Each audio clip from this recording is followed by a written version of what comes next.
What's going on in America today? Why are we over our heads in debt? Why can't the politicians bring debt under control? Why are so many people, often both parents now, working at low-paying, dead-end jobs and still making do with less? What's the future of the American economy and way of life? Why does the government tell us inflation is low when the buying power of our paychecks is declining at an alarming rate? Only a generation ago, bread was a quarter, and you could get a new car for $19.95. Are we headed into an economic crash of unprecedented proportions? One which will make the crash of 1929 and the Great Depression which followed look like a Sunday school picnic. If so, can we prevent it? And what can we do to protect our families? Reliable experts say a crash is coming. They also say that there are simple, inexpensive things anyone can do to protect their families, to keep food on the table and a roof over our heads, even in the worst of times. But to do that, we have to understand why the crash is coming, who's behind it, what they want, and how the perpetrators plan on protecting their families. Armed with this knowledge, any of us can ride out the coming storm. Larry Bates was a bank president for 11 years. As a member of the Tennessee House of Representatives, he chaired the Committee on Banking and Commerce. He's also a former professor of economics and the author of the best-selling book, The New Economic Disorder. I can tell you right now that there is going to be a crash of unprecedented proportions. A crash like we have never seen before in this country. The greatest shock of this decade is that more people are about to lose more money than at any time before in our history. But the second greatest shock will be the incredible amount of money just a relatively small group of people will make at exactly the same time. You see, in periods of economic upheaval, in economic crisis, wealth is not destroyed. It is merely transferred. Presidential candidate Charles Collins is a lawyer, has owned banks, and served as a bank director. He believes we'll never get out of debt because the Federal Reserve is in control of our money. Right now, it's perpetuated by the Federal Reserve, making us borrow the money from them at interest to pay the interest that's already accumulated. So we cannot get out of debt the way we're going now. Economist Henry Pasquet is a tenured instructor in economics. He agrees the end is near for the U.S. economy. Not when you're adding, roughly round terms, $1 billion a day. We just can't go on. We had less than $1 trillion of national debt in 1980. Now it's approximately $5 trillion, 5 times greater in 15 years. It doesn't take a genius to realize that this just can't go on forever. The problem is that since 1864, we've had a debt-based banking system. All our money is based on government debt. We cannot extinguish government debt without extinguishing our money supply. That's why talk of paying off the national debt without reforming our banking system is an impossibility. That's why the solution does not lie in discussing the size of the national debt, rather it lies in reforming our banking system. This is the Federal Reserve headquarters in Washington. It sits on this very impressive address, right on Constitution Avenue, right across from the Lincoln Memorial. But is it federal? Is it really part of the United States government? Well, what we're about to show you is that there's nothing federal about the Federal Reserve, and there are no reserves. The name is a deception created back before the Federal Reserve Act was passed in 1913 to make Americans think that America's central bank operates in the public interest. The truth is that the Federal Reserve is a private bank owned by private stockholders and run purely for their private profit. That's exactly correct. The Fed is a privately owned for-profit corporation, which, again, has no reserves, at least no reserves available to back up the Federal Reserve notes, which is our common currency. Oh, absolutely. The Federal Reserve is neither federal and has doubtful reserves. It's a private bank that is owned by member banks. And it was chartered under the guise of deceit by an act of Congress in 1913. December the 23rd, 1913, when most members of the Congress had gone home for the holidays, the House of Representatives had passed the Federal Reserve Act of 1913, but it was having difficulty in getting out of the Senate. And most people had gone home. But one of the things that I used to make sure and check is when we had a recess in legislative circles, you want to make sure that you adjourn what is called sine die, without day. The Senate had not adjourned sine die, without day. It was still technically in session, so you had 3 members of the Senate, according to the Senate Journal, were present on that day, December 23rd, 1913, and they passed the Federal Reserve Act in the Senate on a unanimous consent voice vote. There was no objection. Had there been one person there to object and say and contest the absence of a quorum, then it would not have passed. If there's still any doubt whether the Federal Reserve is a part of the U.S. government, check your local telephone book. In most cities, it is not listed in the blue government pages. It is listed in the business white pages right next to Federal Express, another private company. But more directly, U.S. courts have ruled time and time again that the Fed is a private corporation. Why can't Congress do something about the Fed? Most members of Congress just don't understand the system, and the few who do are afraid to speak up. For example, initially a veteran congressman from Chicago asked us if he could be interviewed for this video. However, both times our camera crew arrived at his office to do the interview, this was all we were able to film. The congressman never appeared, and eventually decided he no longer wanted to participate. But a few others in Congress have been bolder over the years. Here are 3 quick examples. In 1923, Representative Charles A. Lindbergh, a Republican from Minnesota, and father of the famed aviator Lucky Lindy, put it this way: the financial system has been turned over to the Federal Reserve Board. That board administers the finance system by authority of a purely profiteering group. The system is private, conducted for the sole purpose of obtaining the greatest possible profits from the use of other people's money. One of the most outspoken critics in Congress of the Fed was the former chairman of the House Banking and Currency Committee during the Great Depression years. Lewis T. McFadden, Republican of Pennsylvania, said in 1932, "We have in this country one of the most corrupt institutions the world has ever known. I refer to the Federal Reserve Board. This evil institution has impoverished the people of the United States and has practically bankrupted our government. It has done this through the corrupt practices of the moneyed vultures who control it." Senator Barry Goldwater was a frequent critic of the Fed. Most Americans have no real understanding of the operation of the international moneylenders. The accounts of the Federal Reserve System have never been audited. It operates outside the control of Congress and manipulates the credit of the United States. The Federal Reserve really, even though it is not part of the federal government, it is more powerful than the federal government. It's more powerful than the President, the Congress, and the courts. Now, a lot of people challenge me on that, but let me prove my case. The Federal Reserve determines what the average person's car payment is going to be, what their house payment is going to be, and whether they have a job or not. And I submit to you that that's total control. And the Federal Reserve is the largest single creditor of the United States government. What does Proverbs tell us? The borrower is servant to the lender.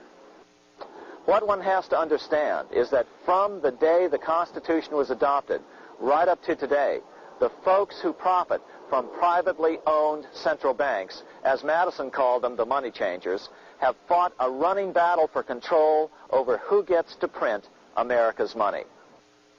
Why is who prints the money so important? Think of money as just another commodity.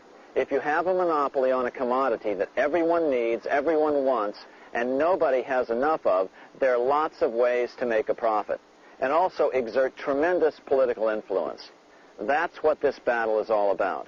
Throughout the history of the United States, the money power has gone back and forth between Congress and some sort of privately owned central bank. The Founding Fathers knew the evils of a privately owned central bank. First of all, they had seen how the privately owned British central bank, the Bank of England, had run up the British national debt to such an extent that Parliament had been forced to place unfair taxes on the American colonies. In fact, as we'll see later, Ben Franklin claimed that this was the real cause of the American Revolution. Most of the Founding Fathers realized the potential dangers of banking and feared bankers' accumulation of wealth and power. Jefferson put it this way: I sincerely believe that banking institutions are more dangerous to our liberties than standing armies. The issuing power should be taken from the banks and restored to the people to whom it properly belongs.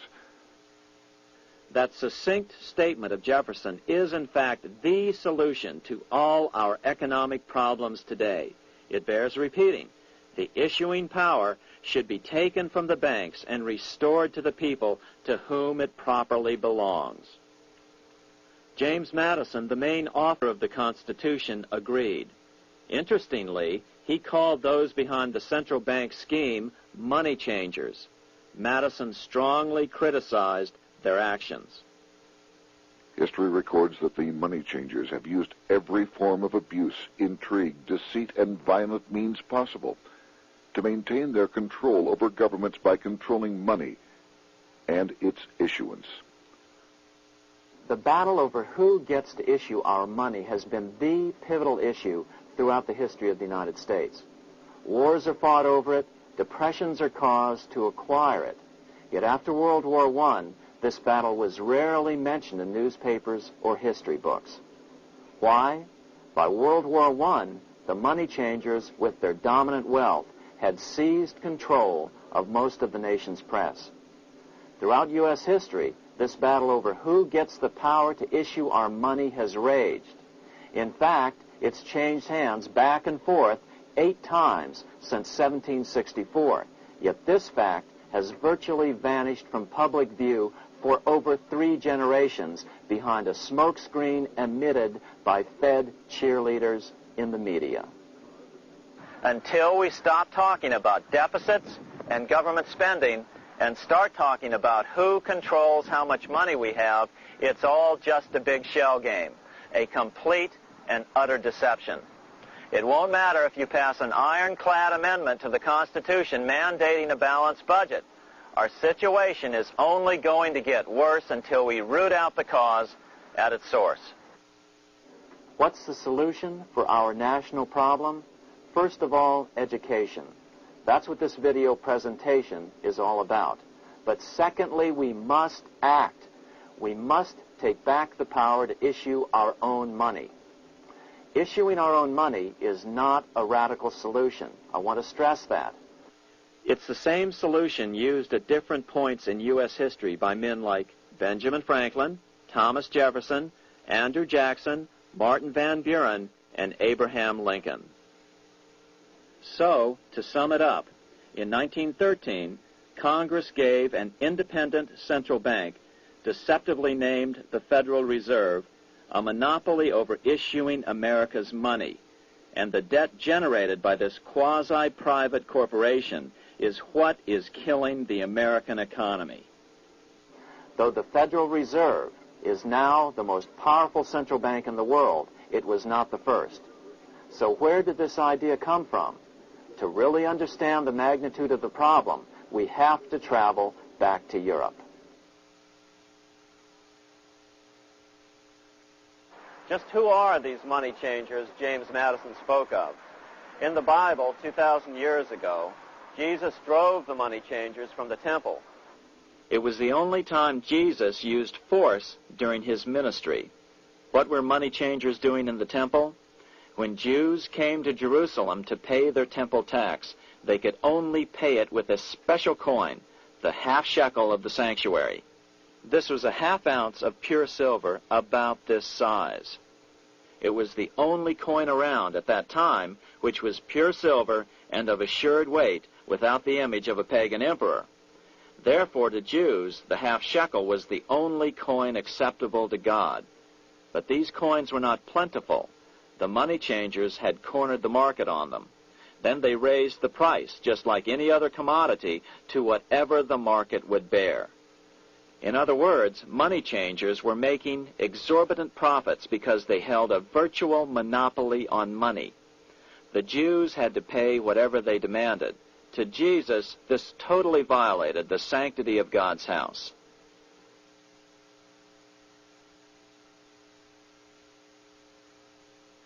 But the money-changing scam did not originate in Jesus' day. 200 years before Christ, Rome was having trouble with money changers. 2 early Roman emperors had tried to diminish the power of the money changers by reforming usury laws and limiting land ownership to 500 acres. They were both assassinated.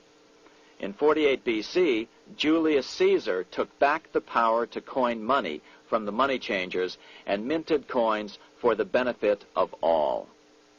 With this new, plentiful supply of money, he built great public works projects. By making money plentiful, Caesar won the love of the common man. But the money changers hated him. Some believe this was an important factor in Caesar's assassination. One thing is for sure, with the death of Caesar came the demise of plentiful money in Rome. Taxes increased, as did corruption. Just as in the case of America today, usury and debased coin became the rule. Eventually, the Roman money supply was reduced by 90%. As a result, the common people lost their lands and their homes, just as is about to happen soon in America. With the demise of plentiful money, the masses lost confidence in the Roman government and refused to support it. Rome plunged into the gloom of the Dark Ages.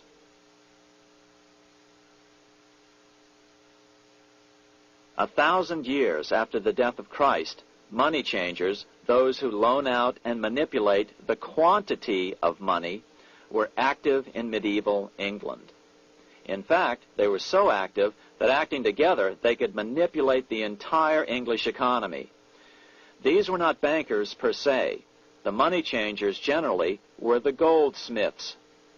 They were the first bankers because they started keeping other people's gold for safekeeping in their vaults. The first paper money was merely a receipt for gold left at the goldsmith. Paper money caught on because it was more convenient than carrying around a lot of heavy gold and silver coins. Eventually, goldsmiths noticed that only a small fraction of the depositors ever came in and demanded their gold at any one time. Goldsmiths started cheating on the system. They discovered that they could print more money than they had gold, and usually no one would be the wiser.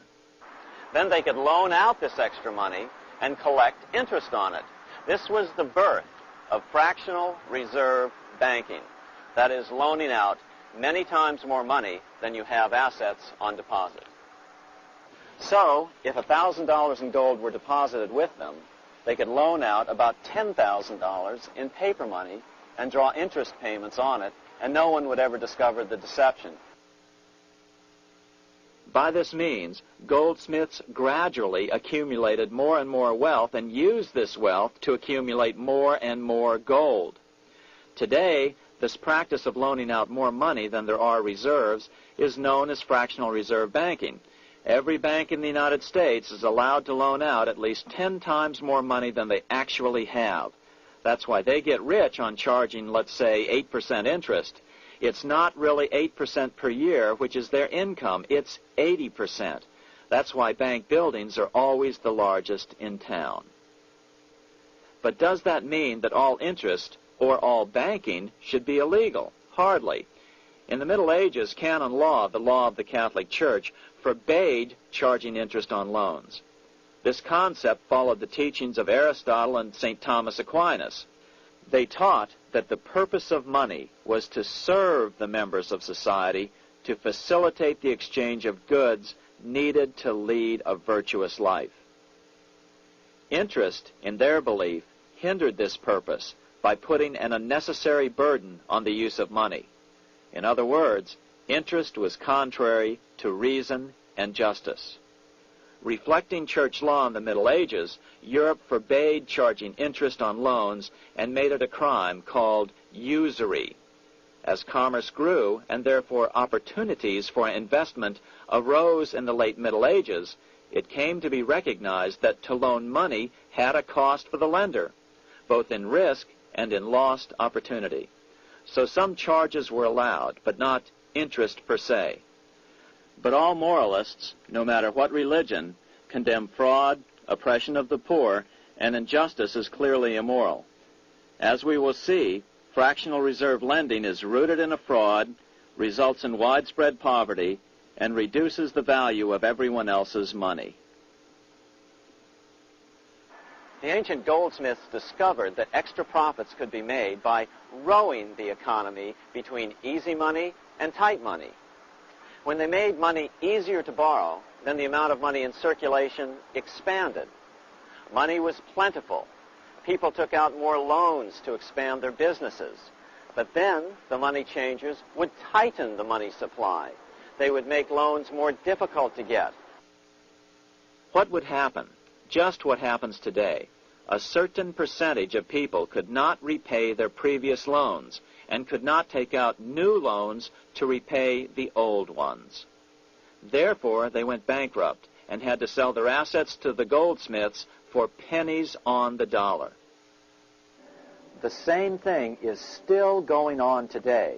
Only today, we call this rowing of the economy up and down the business cycle. Like Julius Caesar, King Henry I of England finally resolved to take the money power away from the goldsmiths about 1100 A.D. Henry could have used anything as money, seashells, feathers, or even yak dung, as is often done in remote Tibetan provinces.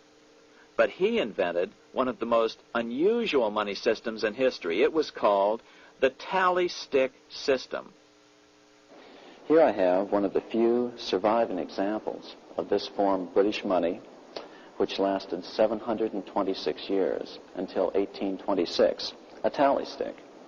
The tally system was adopted to avoid the monetary manipulation of the goldsmiths. Tally sticks were money fabricated out of sticks of polished wood. Notches were cut along one edge of the stick to indicate the denominations. Then the stick was split lengthwise through the notches so that both pieces still had a record of the notches. The king kept one half to protect against counterfeiting. Then he would spend the other half into the economy, and they would circulate as money. This particular tally stick is huge. It represented 25,000 pounds. One of the original stockholders in the Bank of England purchased his original shares with this stick. In other words, he bought shares in the world's richest and most powerful corporation with a stick of wood.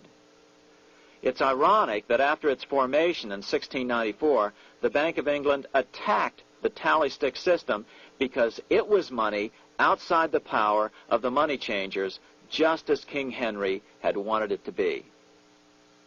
Why do people accept sticks of wood for money? That's a great question.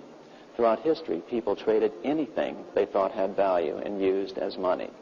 You see, the secret is that money is only what people agree on to use as money.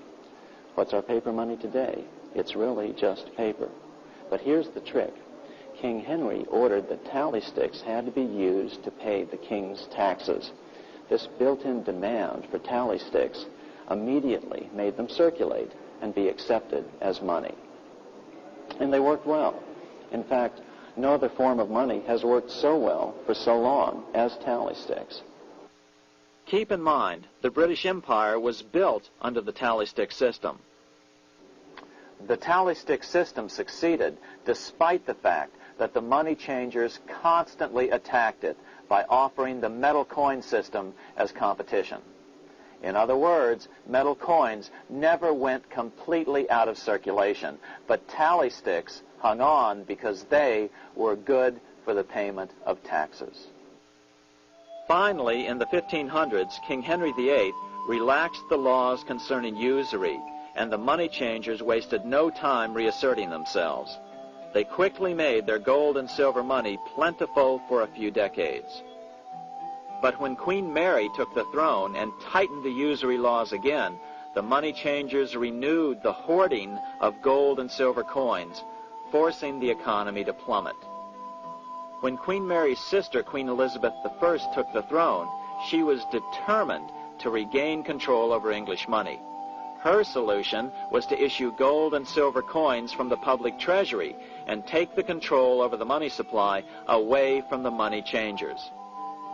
Although control over money was not the only cause of the English Revolution in 1642, religious differences fueled the conflict. Monetary policy played a major role.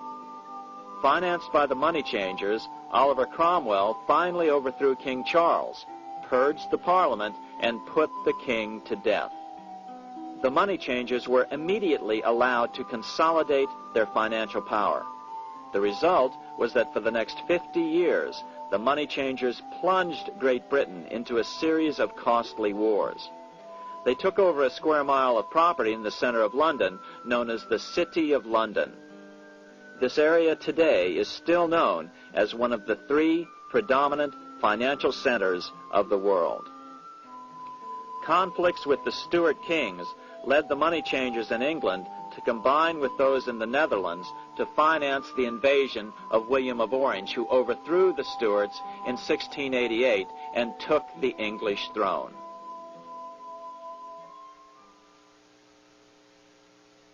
By the end of the 1600s, England was in financial ruin. 50 years of more or less continuous wars with France and Holland had exhausted her. Frantic government officials met with the money changers to beg for the loans necessary to pursue their political purposes. The price was high: a government-sanctioned, privately owned bank which could issue money created out of nothing. It was to be the modern world's first privately owned central bank, the Bank of England. Although it was deceptively called the Bank of England to make the general population think it was part of the government, it was not. Like any other private corporation, the Bank of England sold shares to get started. The investors, whose names were never revealed, were supposed to put up £1.25 million British pounds in gold coin to buy their shares in the bank, but only £750,000 was ever received.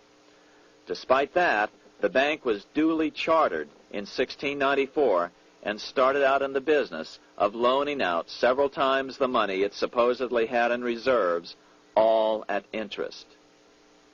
In exchange, the new bank would loan British politicians as much of the new currency as they wanted, as long as they secured the debt by direct taxation of the British people. So, legalization of the Bank of England amounted to nothing less than legal counterfeiting of a national currency for private gain. Unfortunately, nearly every nation now has a privately controlled central bank using the Bank of England as the basic model. Such is the power of these central banks that they soon take total control over a nation's economy. It soon amounts to nothing but a plutocracy, ruled by the rich. It would be like putting control of the army in the hands of the mafia. The danger of tyranny would be extreme. Yes, we need central banks. No, we do not need them in private hands. The central bank scam is really a hidden tax. The nation sells bonds to the central bank to pay for things it does not have the political will to raise taxes to pay for. But the bonds are purchased with money the central bank creates out of nothing. More money in circulation makes your money worth less. The government gets as much money as it needs, and the people pay for it in inflation. The beauty of the plan is that not one person in 1,000 can figure it out, because it's usually hidden behind complex-sounding economics gibberish. With the formation of the Bank of England, the nation was soon awash in money.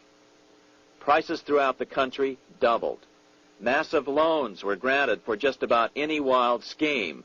One venture proposed to drain the Red Sea to recover gold supposedly lost when the Egyptian army drowned pursuing Moses and the Israelites. By 1698, government debt grew from the initial £1.25 million to £16 million.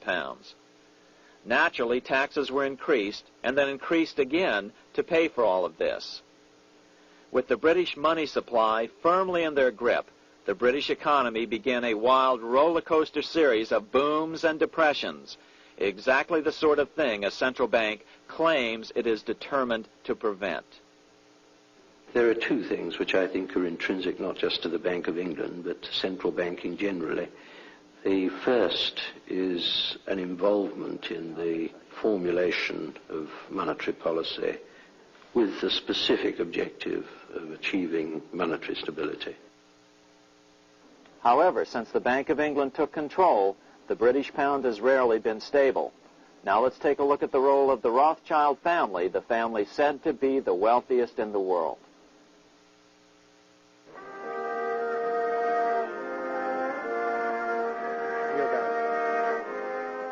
This is Frankfurt, Germany. 50 years after the Bank of England opened its doors, a goldsmith named Amschel Moses Bauer opened a coin shop, a counting house, in 1743. And over the door he placed a sign depicting a Roman eagle on a red shield. The shop became known as the Red Shield Firm, or in German, Rothschild. When his son, Amschel Meyer Bauer, inherited the business, he decided to change his name to Rothschild. Amschel soon learned that loaning money to governments and kings was more profitable than loaning to private individuals. Not only were the loans bigger, but they were secured by the nation's taxes. Mayer Rothschild had 5 sons. He trained them all in the skills of money creation, then sent them out to the major capitals of Europe to open branch offices of the family banking business. His first son, Amschel Meyer, stayed in Frankfurt to mind the hometown bank. His second son, Solomon, was sent to Vienna. His third son, Nathan, was clearly the most clever. He was sent to London at age 21 in 1798, 100 years after the founding of the Bank of England. His fourth son, Karl, went to Naples, and his fifth son, Jacob, went to Paris. In 1785, Mayer Amschel moved his entire family to this larger house, a 5-story dwelling he shared with the Schiff family. This house was known as the Green Shield. The Rothschilds and the Schiffs would play a central role in the rest of European financial history and in that of the United States. The Rothschilds broke into dealings with European royalty here at Williams Hall, the palace of the wealthiest man in Germany, in fact, the wealthiest monarch in all Europe, Prince William of Hesse-Kassel. At first, the Rothschilds were only helping William speculate in precious coins. But when Napoleon chased Prince William into exile, he sent £550,000, a gigantic sum at that time, to Nathan Rothschild in London with instructions for him to buy consols, British government bonds, also called government stock. But Rothschild used the money for his own purposes. With Napoleon on the loose, the opportunities of wartime investments were nearly limitless. William returned here sometime prior to the Battle of Waterloo in 1815. He summoned Rothschild and demanded his money back. The Rothschilds returned William's money with the interest the British consuls would have paid him had the investment actually been made. But the Rothschilds kept all the past profits they had made using William's money. Nathan Rothschild later bragged that in the 17 years he'd been in England, he'd increased his original £20,000 stake given to him by his father by 2,500 times. By cooperating within the family, the Rothschilds soon grew unbelievably wealthy. By the mid-1800s, they dominated all European banking and were certainly the wealthiest family in the world. They financed Cecil Rhodes, making it possible for him to establish a monopoly over the diamond and gold fields of South Africa. In America, they financed the Harrimans and railroads, the Vanderbilts and railroads and the press, and Carnegie in the steel industry, among many others. In fact, during World War I, J.P. Morgan was thought to be the richest man in America. But after his death, it was discovered that he was actually only a lieutenant of the Rothschilds. Once Morgan's will was made public, it was discovered that he owned only 19% of J.P. Morgan companies. By 1850, James Rothschild, the heir of the French branch of the family, was said to be worth 600 million French francs, 150 million more than all the other bankers in France put together. He built this mansion called Ferrier, just east of Paris. Wilhelm I, on seeing it, exclaimed, "Kings couldn't afford this. It could only belong to a Rothschild." Another 19th century French commentator put it this way: "There is but one power in Europe, and that is Rothschild." There is no evidence that their predominant standing in European or world finance has changed. Now let's take a look at the results the Bank of England had produced on the British economy and how that later was the root cause of the American Revolution.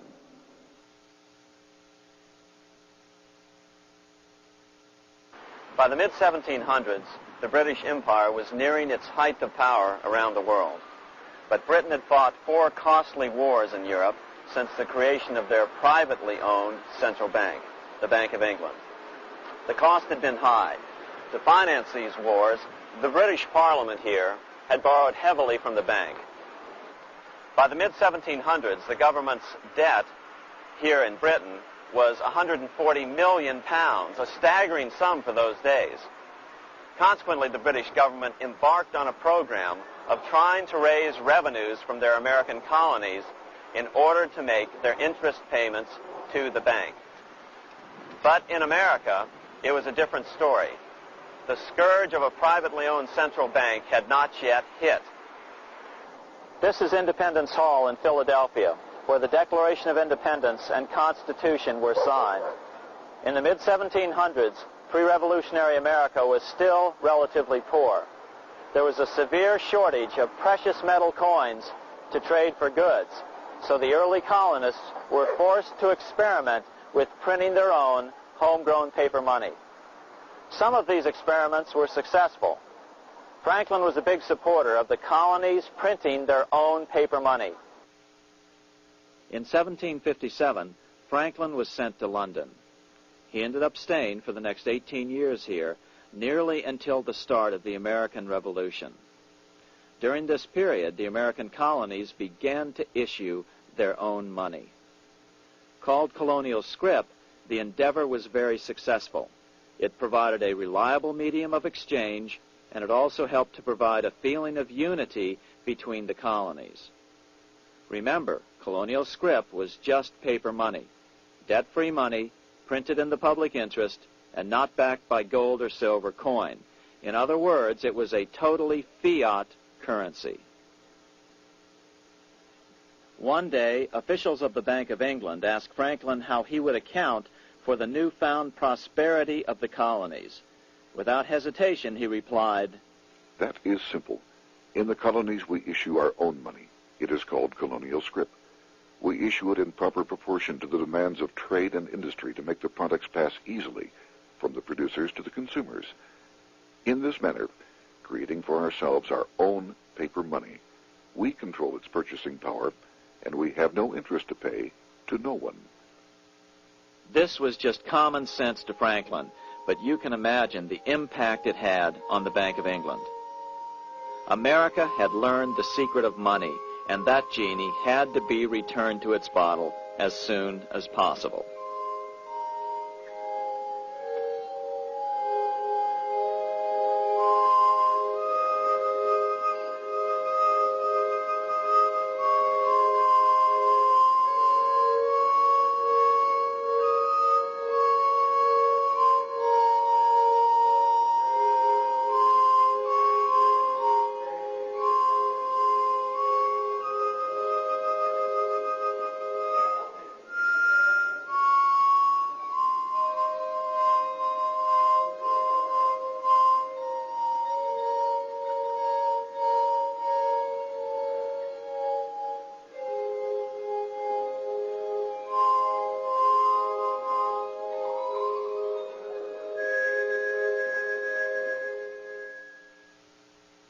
As a result, Parliament hurriedly passed the Currency Act of 1764.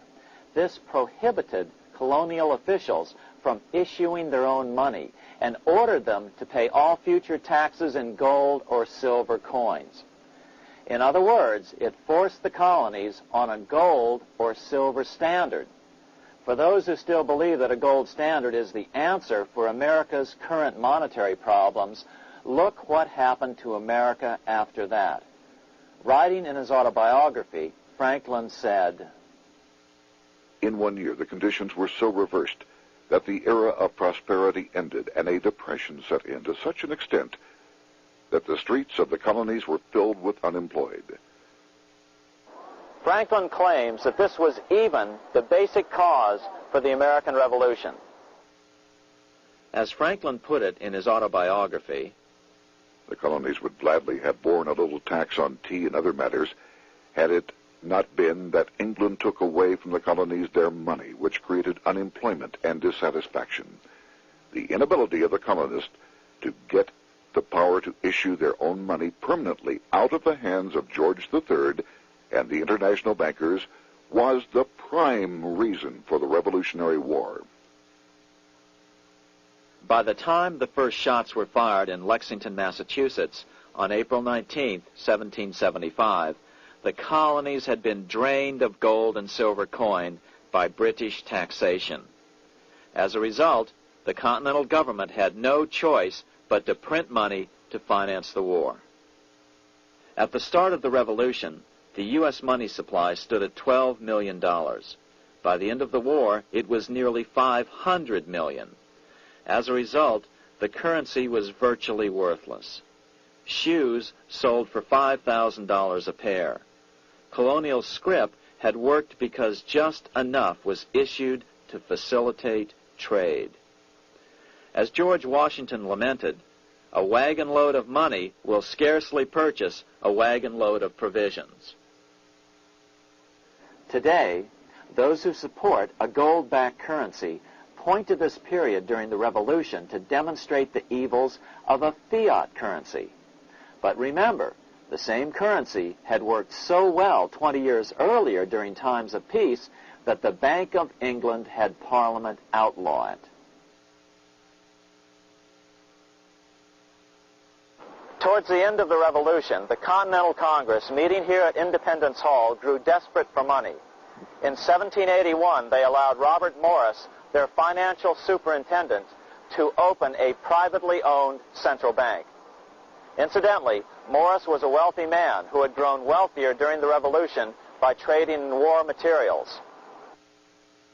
Called the Bank of North America, the new bank was closely modeled after the Bank of England. It was allowed to practice fractional reserve banking. That is, it could lend out money it didn't have, then charge interest on it. If you or I were to do that, we would be charged with fraud, a felony. The bank's charter called for private investors to put up $400,000 worth of initial capital. But when Morris was unable to raise the money, he brazenly used his political influence to have gold deposited in the bank, which had been loaned to America by France. He then loaned this money to himself and his friends to reinvest in shares of the bank. And, like the Bank of England, the bank was given a monopoly over the national currency. Soon the dangers became clear. The value of American currency continued to plummet. So, 4 years later, in 1785, the bank's charter was not renewed. The leader of the effort to kill the bank, William Findley of Pennsylvania, explained the problem this way, quote, "This institution, having no principle but that of avarice, will never be varied in its object, to engross all the wealth, power, and influence of the state." The men behind the Bank of North America, Alexander Hamilton, Robert Morris, and the bank's president, Thomas Whiling, did not give up. Only 6 years later, Hamilton, then Secretary of the Treasury, and his mentor, Morris, rammed a new privately owned central bank through the new Congress. Called the First Bank of the United States, Thomas Weiling again served as the bank's president. The players were the same, only the name of the bank was changed.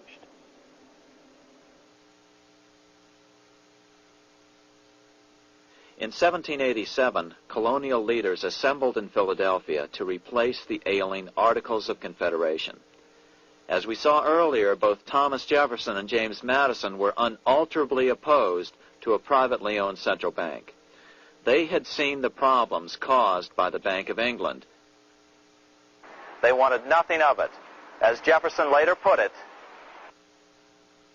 if the American people ever allow private banks to control the issue of their currency, first by inflation, then by deflation, the banks and the corporations which grow up around them will deprive the people of all property until their children wake up homeless on the continent their fathers conquered. during the debate over the future monetary system, another one of the founding fathers, Gouverneur Morris, castigated the motivations of the owners of the Bank of North America. Gouverneur Morris headed the committee that wrote the final draft of the Constitution. Morris knew the motivations of the bank well. Along with his old boss, Robert Morris, Gouverneur Morris and Alexander Hamilton were the ones who had presented the original plan for the Bank of North America to the Continental Congress in the last year of the Revolution. In a letter he wrote to James Madison on July 2nd, 1787, Gouverneur Morris revealed what was really going on. The rich will strive to establish their dominion and enslave the rest. They always did. They always will. They will have the same effect here as elsewhere if we do not, by the power of government, keep them in their proper spheres. Despite the defection of Gouverneur Morris from the ranks of the bank, Hamilton, Robert Morris, Thomas Weiling, and their European backers were not about to give up. They convinced the bulk of the delegates to the Constitutional Convention to not give Congress the power to issue paper money. Most of the delegates were still reeling from the wild inflation of the paper currency during the Revolution. They had forgotten how well colonial scrip had worked before the war. But the Bank of England had not. The money changers could not stand to have America printing her own money again. So the Constitution is silent on the matter.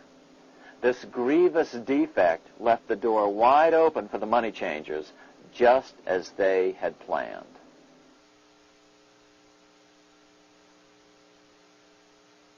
In 1790, less than 3 years after the Constitution had been signed, the money changers struck again. The newly appointed first Secretary of the Treasury, Alexander Hamilton, proposed a bill to the Congress calling for a new, privately owned central bank.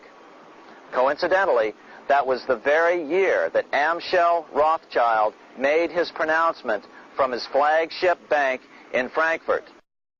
Let me issue and control a nation's money, and I care not who writes the laws. Alexander Hamilton was a tool of the international bankers, and he wanted to create the U.S. Bank, the BUS, or the Bank of the United States, and did so. Interestingly, one of Hamilton's first jobs after graduating from law school in 1782 was as an aide to Robert Morris, the head of the Bank of North America. In fact, the year before, Hamilton had written Morris a letter saying, "A national debt, if it is not excessive, will be to us a national blessing." A blessing to whom? After a year of intense debate, in 1791, Congress passed the bill and gave it a 20-year charter.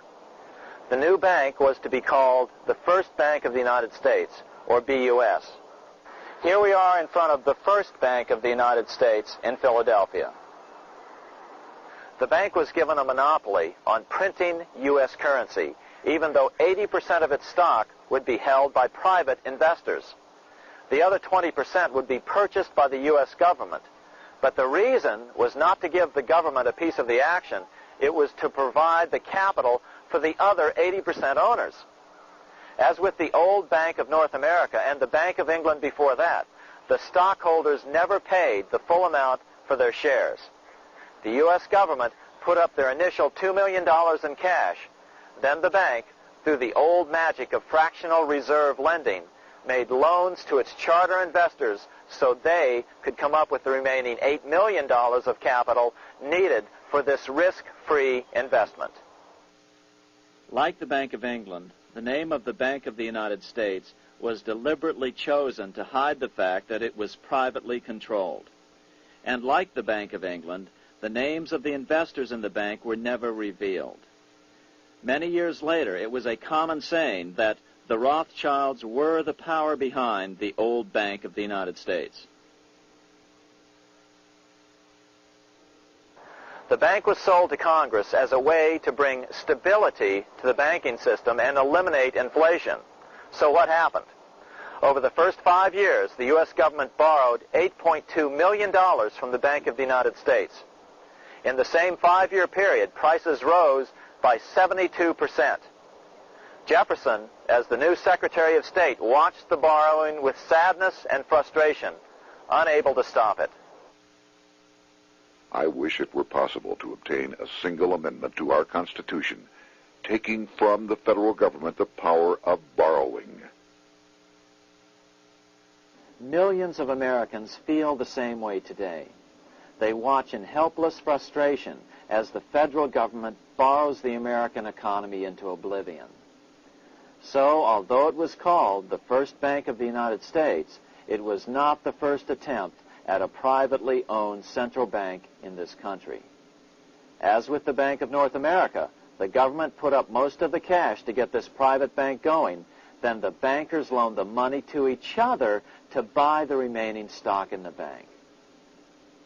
It was a scam, plain and simple, and they wouldn't be able to get away with it for long. But first, we have to travel back to Europe to see how a single man was able to manipulate the entire British economy by obtaining the first news of Napoleon's final defeat.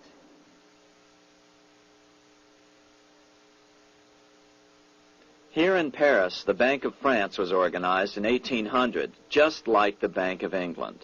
But Napoleon decided France had to break free of debt, and he never trusted the Bank of France. He declared that when a government is dependent upon bankers for money, the bankers, not the leaders of the government, are in control. The hand that gives is above the hand that takes. Money has no motherland. Financiers are without patriotism and without decency. Their sole object is gain. Back in America, unexpected help was about to arrive. In 1800, Thomas Jefferson narrowly defeated John Adams to become the third president of the United States. By 1803, Jefferson and Napoleon had struck a deal. The U.S. would give Napoleon $3 million in gold in exchange for a huge chunk of territory west of the Mississippi River, the Louisiana Purchase. With that $3 million, Napoleon quickly forged an army and set off across Europe, conquering everything in his path. But the Bank of England quickly rose to oppose him. They financed every nation in his path, reaping the enormous profits of war. Prussia, Austria, and finally Russia all went heavily into debt in a futile attempt to stop Napoleon. 4 years later, with the main French army in Russia, 30-year-old Nathan Rothschild, the head of the London office of the Rothschild family, personally took charge of a bold plan to smuggle a much-needed shipment of gold right through France to finance an attack by the Duke of Wellington from Spain. Nathan later bragged at a dinner party in London that it was the best business he'd ever done. Little did he know that he would do much better business in the near future. Wellington's attacks from the south and other defeats eventually forced Napoleon to abdicate, and Louis XVIII was crowned king. Napoleon was exiled to Elba, a tiny island off the coast of Italy, supposedly exiled from France forever. While Napoleon was in exile on Elba, temporarily defeated by England with the financial help of the Rothschilds, America was trying to break free of its central bank as well.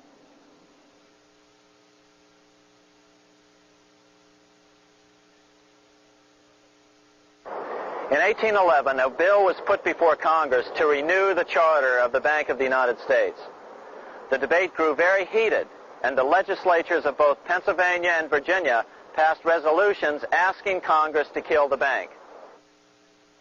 The press corps of the day attacked the bank openly, calling it a great swindle, a vulture, a viper, and a cobra. Oh, to have an independent press once again in America. A congressman named P.B. Porter attacked the bank from the floor of Congress, saying if the bank's charter was renewed, Congress, quote, will have planted in the bosom of this Constitution a viper, which one day or another will sting the liberties of this country to the heart, close quote. Prospects didn't look that good for the bank. Some writers have even claimed that Nathan Rothschild warned that the United States would find itself involved in a most disastrous war if the bank's charter were not renewed. But it wasn't enough. When the smoke had cleared, the renewal bill was defeated by a single vote in the House and was deadlocked in the Senate. By now, America's fourth president, James Madison, was in the White House. Remember, Madison was a staunch opponent of the bank. His vice president, George Clinton, broke a tie in the Senate and sent the bank into oblivion. Within 5 months, England attacked the U.S., and the War of 1812 was on. But the British were still busy fighting Napoleon, and so the War of 1812 ended in a draw in 1814. Though the money changers were temporarily down, they were far from out. It would take them only another 2 years to bring back their bank bigger and stronger than ever.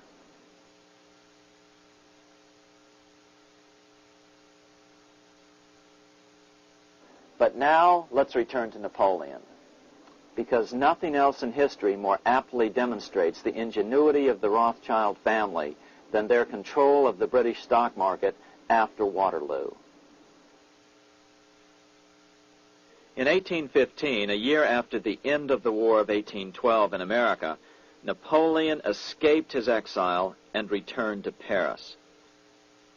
French troops were sent out to capture him, but such was his charisma that the soldiers rallied around their old leader and hailed him as their emperor once again. In March of 1815, Napoleon equipped an army which Britain's Duke of Wellington defeated less than 90 days later at Waterloo. Some writers claim Napoleon borrowed £5 million from the Bank of England to rearm, but it appears these funds actually came from the Ouvard banking house in Paris. Nevertheless, from about this point on, it was not unusual for privately controlled central banks to finance both sides in a war. Why would a central bank finance opposing sides in a war? Because war is the biggest debt generator of them all. A nation will borrow any amount for victory. The ultimate loser is loaned just enough to hold out the vain hope of victory, and the ultimate winner is given enough to win. Besides, such loans are usually conditioned upon the guarantee that the victor will honor the debts of the vanquished.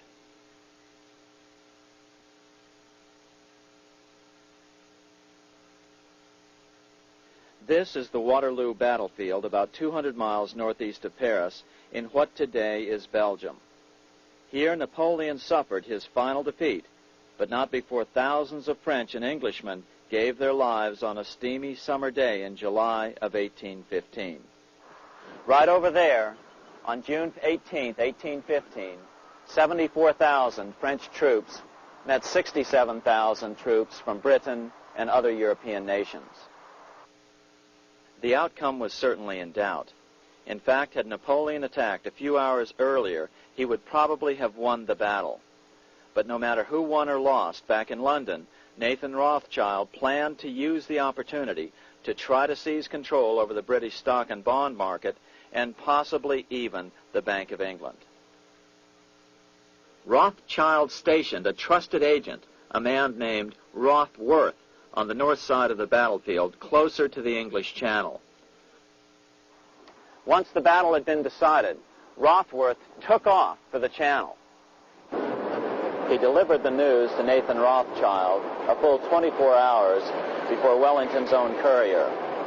Rothschild hurried to the stock market and took up his usual position in front of an ancient pillar. All eyes were on him. The Rothschilds had a legendary communications network.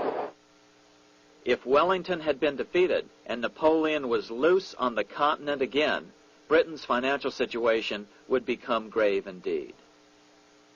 Rothschild looked saddened. He stood there motionless, eyes downcast. Then suddenly he began selling. Other nervous investors saw that Rothschild was selling. It could only mean one thing. Napoleon must have won, Wellington must have lost. The market plummeted. Soon everyone was selling their consols, their British government bonds, and prices dropped sharply. But then Rothschild started secretly buying up the consols through his agents for only a fraction of their worth hours before. Myths, legends, you say?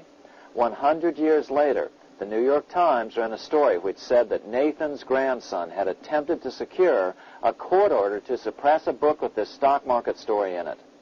The Rothschild family claimed the story was untrue and libelous, but the court denied the Rothschilds' request and ordered the family to pay all court costs.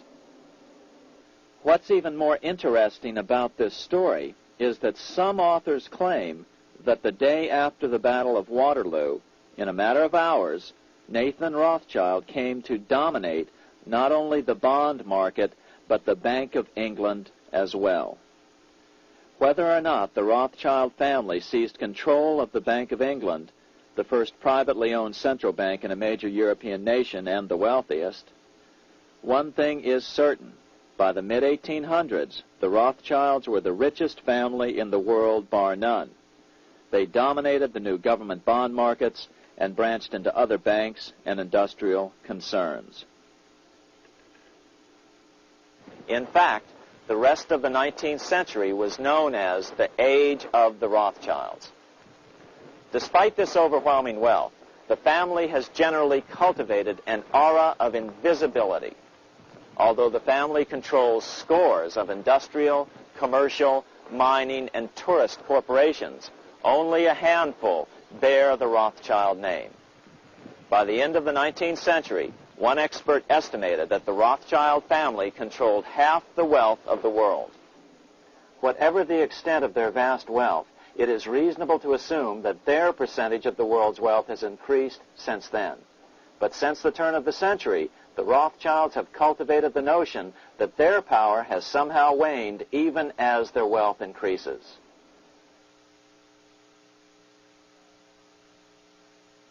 Meanwhile, back in Washington in 1816, just 1 year after Waterloo and Rothschild's alleged takeover of the Bank of England, the American Congress passed a bill permitting yet another privately owned central bank. This bank was called the Second Bank of the United States. The new bank's charter was a copy of the previous bank's. The U.S. government would own 20% of the shares of the bank. Of course, the federal share was paid by the Treasury up front into the bank's coffers. Then, through the magic of fractional reserve lending, it was transformed into loans to private investors who then bought the remaining 80% of the shares. Just as before, the primary stockholders remained a secret. But it is known that the largest block of shares, about 1/3 of the total, were sold to foreigners. As one observer put it, it is certainly no exaggeration to say that the Second Bank of the United States was rooted as deeply in Britain as it was in America. So, by 1816, some authors claim the Rothschilds had taken control over the Bank of England and backed a new privately owned central bank in America as well.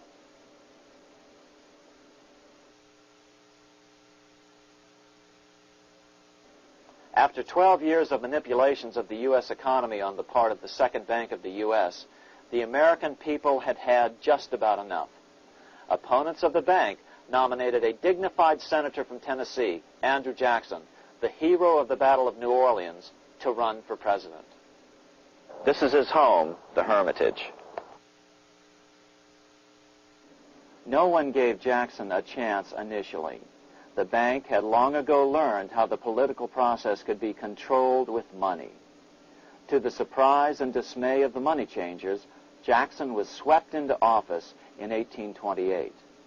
Jackson was determined to kill the bank at the first opportunity and wasted no time in trying to do so. But the bank's 20-year charter didn't come up for renewal until 1836, the last year of his second term, if he could survive that long. During his first term, Jackson contented himself with rooting out the bank's many minions from government service. He fired 2,000 of the 11,000 employees of the federal government. In 1832, with his re-election approaching, the bank struck an early blow, hoping Jackson would not want to stir up controversy. They asked Congress to pass a renewal bill 4 years early. Naturally, Congress complied, then sent it to the president for signing. But Jackson weighed in with both feet. Old Hickory, never a coward, vetoed the bill. His veto message is one of the great American documents. It clearly lays out the responsibility of the American government towards its citizens, rich and poor. It is not our own citizens only who are to receive the bounty of our government. More than 8 millions of the stock of this bank are held by foreigners. Is there no danger to our liberty and independence in a bank that in its nature has so little to bind it to our country? Controlling our currency, receiving our public monies, and holding thousands of our citizens' independence would be more formidable and dangerous than a military power of the enemy. If government would confine itself to equal protection and, as heaven does its rains, shower its favor alike on the high and the low, the rich and the poor, it would be an unqualified blessing. In the act before me, there seems to be a wide and unnecessary departure from these just principles. Later that year, in July 1832, Congress was unable to override Jackson's veto. Now Jackson had to stand for re-election. Jackson took his argument directly to the people. For the first time in U.S. history, Jackson took his presidential campaign on the road. Before then, presidential candidates stayed at home and looked presidential. His campaign slogan was Jackson and no bank. The National Republican Party ran Senator Henry Clay against Jackson. Despite the fact that the bankers poured over $3 million into Clay's campaign, Jackson was reelected by a landslide in November of 1832. Despite his presidential victory, Jackson knew the battle was only beginning. The hydra of corruption is only scotched, not dead, said the newly elected president. Jackson ordered his new Secretary of Treasury, Lewis McLean, to start removing the government's deposits from the second bank and start placing them in state banks. But McLean refused to do so. Jackson fired him and appointed William J. Duane as the new Secretary of the Treasury. Duane also refused to comply with the president's requests, and so Jackson fired him as well and then appointed Roger B. Taney to the office. Taney did withdraw government funds from the bank starting on October 1st, 1833. Jackson was jubilant. "I have it chained. I'm ready with screws to draw every tooth and then the stumps." But the bank was not yet done fighting. Its head, Nicholas Biddle, used his influence to get the Senate to reject Taney's nomination. Then, in a rare show of arrogance, Biddle threatened to cause a depression if the bank was not rechartered. This worthy president thinks that because he has scalped Indians and imprisoned judges, he is to have his way with the bank. He is mistaken.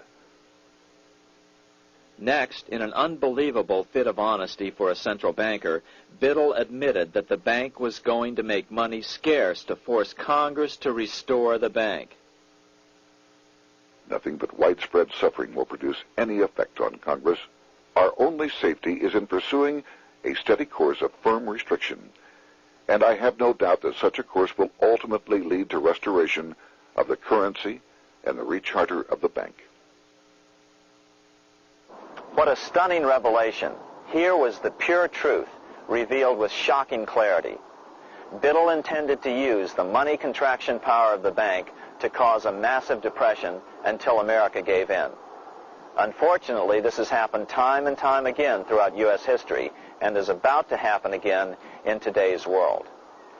Nicholas Biddle made good on his threat. The bank sharply contracted the money supply by calling in old loans and refusing to extend new ones. A financial panic ensued, followed by a deep depression. Naturally, Biddle blamed Jackson for the crash, saying that it was caused by the withdrawal of federal funds from the bank. Unfortunately, his plan worked well. Wages and prices sagged. Unemployment soared along with business bankruptcies. The nation quickly went into an uproar. Newspaper editors blasted Jackson in editorials. The bank threatened to withhold payments, which then could be made directly to key politicians for their support. Within only months, Congress assembled in what was called the panic session. 6 months after he had withdrawn funds from the bank, Jackson was officially censured by a resolution which passed the Senate by a vote of 26 to 20. It was the first time a president had ever been censured by Congress. Jackson lashed out at the bank. "You are a den of vipers. I intend to rout you out, and by eternal God, I will rout you out." America's fate teetered on a knife edge. If Congress could muster enough votes to override Jackson's veto, the bank would be granted another 20-year monopoly or more over America's money, time enough to consolidate its already great power. Then a miracle occurred. The governor of Pennsylvania came out supporting President Jackson and strongly criticized the bank. On top of that, Biddle had been caught boasting in public about the bank's plan to crash the economy. Suddenly, the tide shifted. In April of 1834, the House of Representatives voted 134 to 82 against rechartering the bank. This was followed up by an even more lopsided vote to establish a special committee to investigate whether the bank had caused the crash. When the investigating committee arrived at the bank's door in Philadelphia, armed with a subpoena to examine the books, Biddle refused to give them up. Nor would he allow inspection of correspondence with congressmen relating to their personal loans and advances he'd made to them. He also refused to testify before the committee back in Washington. On January 8, 1835, Jackson paid off the final installment on the national debt, which had been necessitated by allowing the banks to issue currency for government bonds rather than simply issuing treasury notes without such debt. He was the only president to ever pay off the debt. A few weeks later, on January 30th, 1835, an assassin by the name of Richard Lawrence tried to shoot President Jackson, but by the grace of God, both pistols misfired. Lawrence was later found not guilty by reason of insanity. After his release, he bragged to friends that powerful people in Europe had put him up to the task and promised to protect him if he were caught. The following year, when its charter ran out, the Second Bank of the United States ceased functioning as the nation's central bank. Biddle was later arrested and charged with fraud. He was tried and acquitted, but died shortly thereafter while still tied up in civil suits. After his second term as president, Jackson retired here to the Hermitage outside of Nashville to live out his life. He is still remembered here for his determination to kill the bank. In fact, he killed it so well that it took the money changers 77 years to undo the damage. When asked what his most important accomplishment had been, Jackson replied, "I killed the bank." Unfortunately, even Jackson failed to grasp the entire picture and its root cause. Although Jackson had killed the central bank, the most insidious weapon of the money changers, fractional reserve banking remained in use by the numerous state-chartered banks. This fueled economic instability in the years before the Civil War. Still, the central bankers were out, and as a result, America thrived as it expanded westward. During this time, the principal money changers struggled to regain their lost centralized power, but to no avail. Then, finally, they reverted to the old central bankers' formula: war to create debt and dependency. If they couldn't get their central bank any other way, America could be brought to its knees by plunging it into a civil war, just as they had done in 1812 after the first Bank of the United States was not rechartered. 1 month after the inauguration of Abraham Lincoln, the first shots of the American Civil War were fired here at Fort Sumter, South Carolina, on April 12, 1861. Certainly slavery was a cause for the Civil War, but not the primary cause.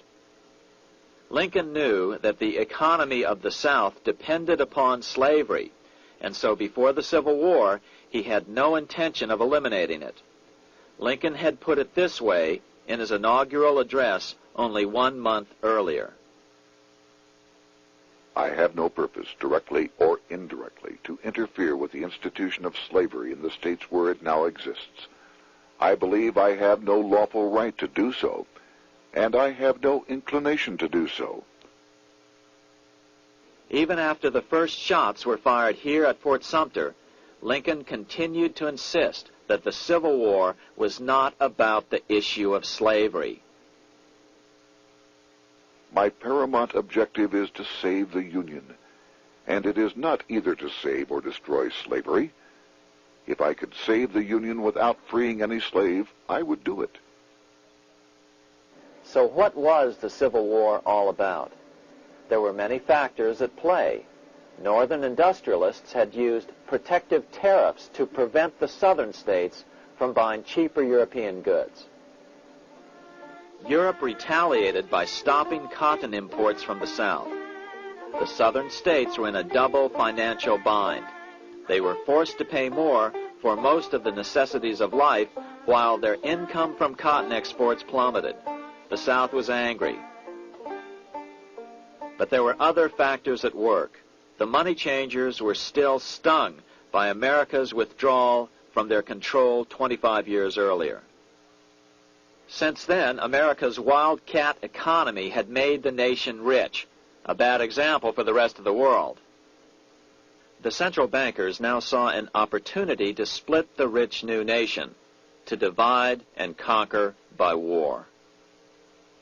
Was this just some sort of wild conspiracy theory at the time?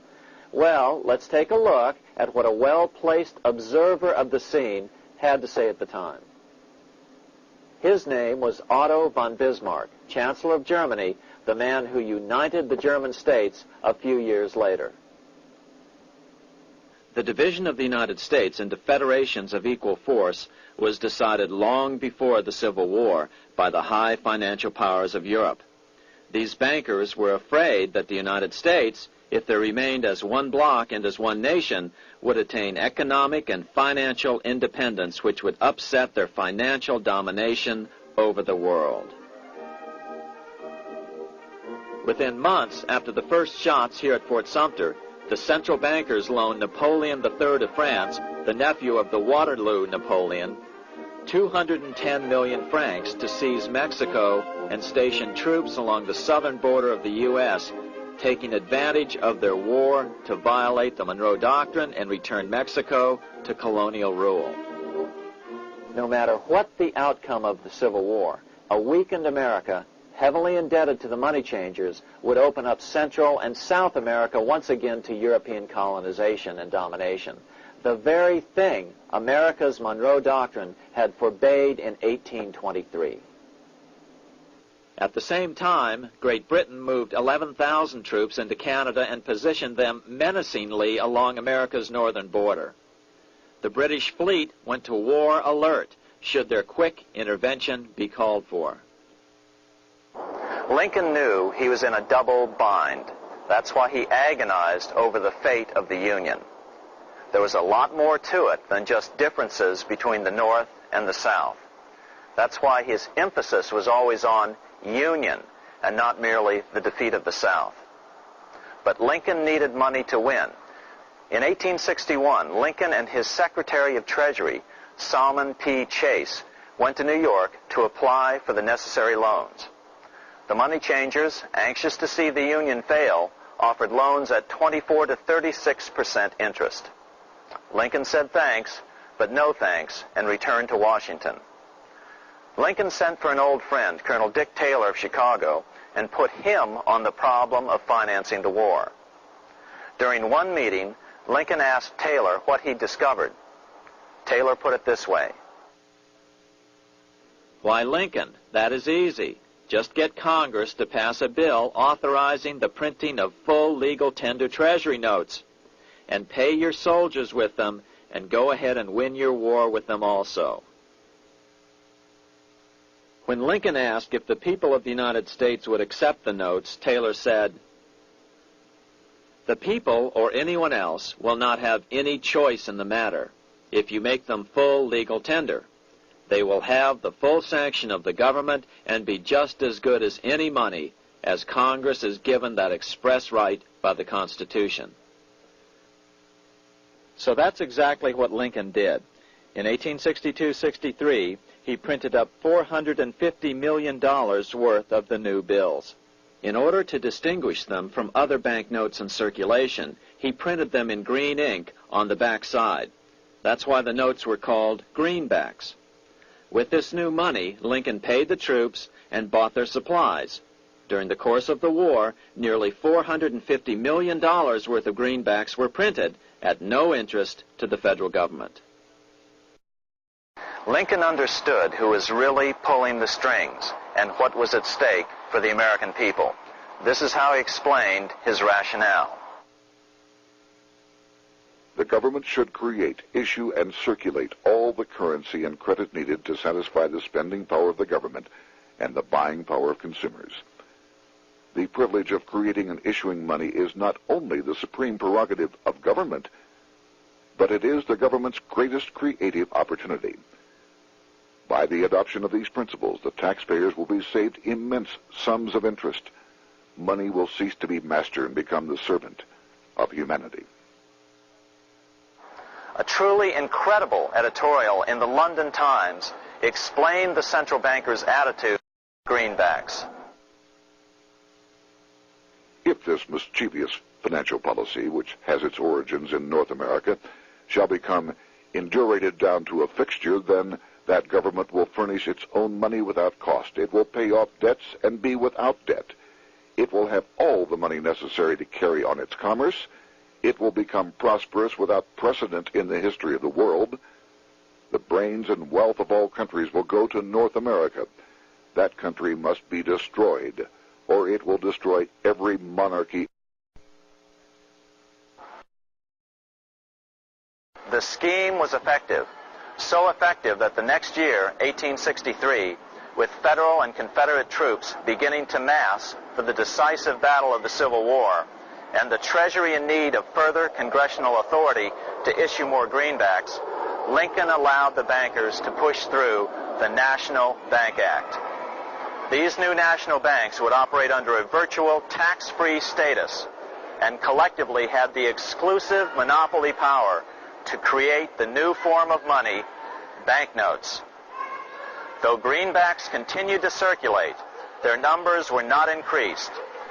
But most importantly, from this point on, the entire U.S. money supply would be created out of debt by bankers buying U.S. government bonds and issuing them for reserves for banknotes.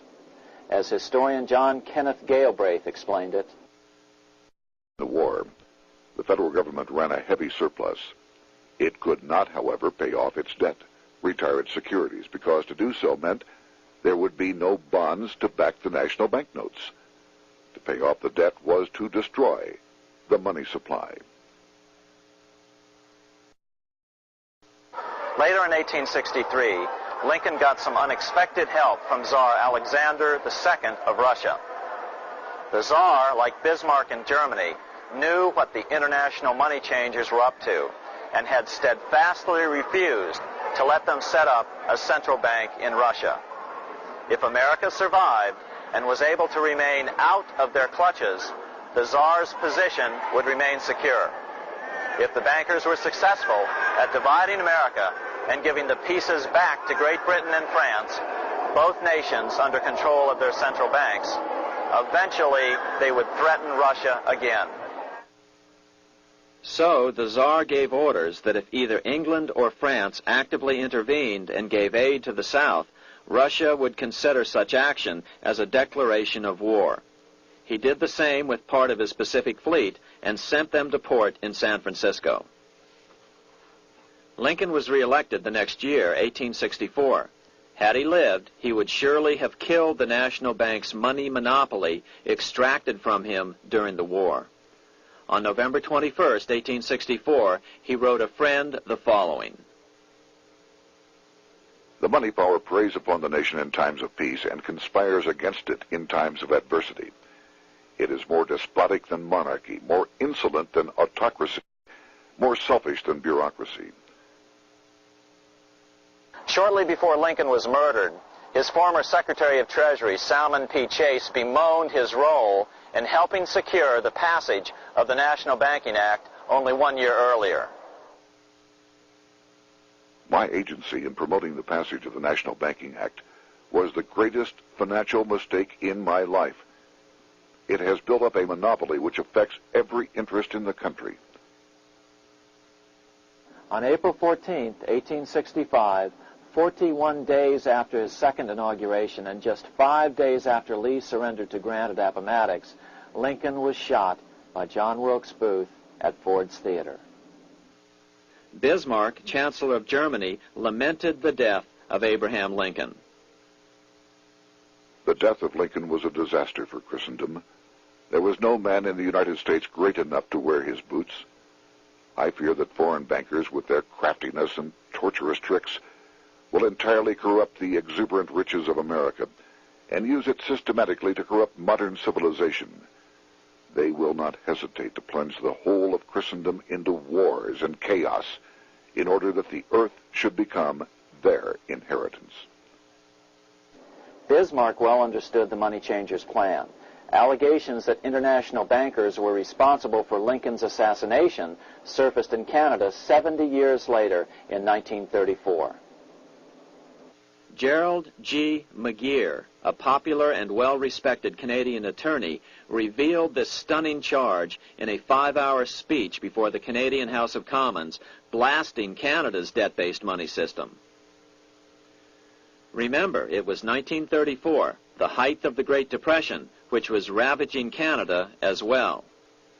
McGeer had obtained evidence deleted from the public record, provided to him by Secret Service agents at the trial of John Wilkes Booth after Booth's death. McGeer said it showed that Booth was a mercenary working for the international bankers. According to an article in the Vancouver Sun of May 2nd, 1934, Abraham Lincoln, the martyred emancipator of the slaves, was assassinated through the machinations of a group representative of the international bankers who feared the United States President's national credit ambitions. There was only one group in the world at that time who had any reason to desire the death of Lincoln. They were the men opposed to his national currency program and who had fought him throughout the whole Civil War on his policy of greenback currency. Interestingly, McGeer claimed that Lincoln was assassinated not only because international bankers wanted to reestablish a central bank in America, but because they also wanted to base America's currency on gold. Gold they controlled. In other words, put America on a gold standard. Lincoln had done just the opposite by issuing U.S. notes, greenbacks, which were based purely on the good faith and credit of the United States. The article quoted McGeer as saying, They were the men interested in the establishment of the gold standard and the right of the bankers to manage the currency and credit of every nation in the world. With Lincoln out of the way, they were able to proceed with that plan and did proceed with it in the United States. Within 8 years after Lincoln's assassination, silver was demonetized and the gold standard money system set up in the United States. Not since Lincoln has the U.S. issued debt-free United States notes. These red-sealed bills, which were issued in 1963, were not a new issue from President Kennedy, but merely the old greenbacks reissued year after year. In another act of folly and ignorance, the 1994 Regal Act actually authorized the replacement of Lincoln's greenbacks with debt-based notes. In other words, greenbacks were in circulation in the United States until 1994. Why was silver bad for the bankers and gold good? Simple. Because silver was plentiful in the United States. It was very hard to control. Gold was, and always has been, scarce. Throughout history, it has been relatively easy to monopolize gold, but silver has historically been 15 times more plentiful. With Lincoln out of the way, the money changers' next objective was to gain complete control over America's money. This was no easy task. With the opening of the American West, silver had been discovered in huge quantities. On top of that, Lincoln's greenbacks were generally popular. Despite the European central bankers' deliberate attacks on greenbacks, they continued to circulate in the United States, in fact, until a few years ago. According to historian W. Cleon Skousen, right after the Civil War, there was considerable talk about reviving Lincoln's brief experiment with the constitutional monetary system. Had not the European Money Trust intervened, it would have no doubt become an established institution. it is clear that the concept of America printing her own debt-free money sent shockwaves throughout the European central banking elite. They watched with horror as Americans clamored for more greenbacks. They may have killed Lincoln, but support for his monetary ideas grew. On April 12, 1866, nearly 1 year to the day of Lincoln's assassination, Congress went to work at the bidding of the European central banking interests. It passed the Contraction Act, authorizing the Secretary of the Treasury to begin to retire some of the greenbacks in circulation and thereby contract the money supply. Authors Theodore R. Thorin and Richard F. Warner explained the results of the money contraction in their classic book on the subject, The Truth in Money Book. The hard times which occurred after the Civil War could have been avoided if the greenback legislation had continued as President Lincoln had intended. Instead, there were a series of money panics, what we call recessions, which put pressure on Congress to enact legislation to place the banking system under centralized control. Eventually, the Federal Reserve Act was passed on December 23, 1913. In other words, the money changers wanted two things: the reinstitution of a central bank under their exclusive control, and two, an American currency backed by gold. Their strategy was twofold. First of all, cause a series of panics to try to convince the American people that only centralized control of the money supply could provide economic stability. And secondly, remove so much money from the system that most Americans would be so desperately poor that they either wouldn't care or would be too weak to oppose the bankers. In 1866, there was $1.8 billion in currency in circulation in the United States, about $50.46 per capita.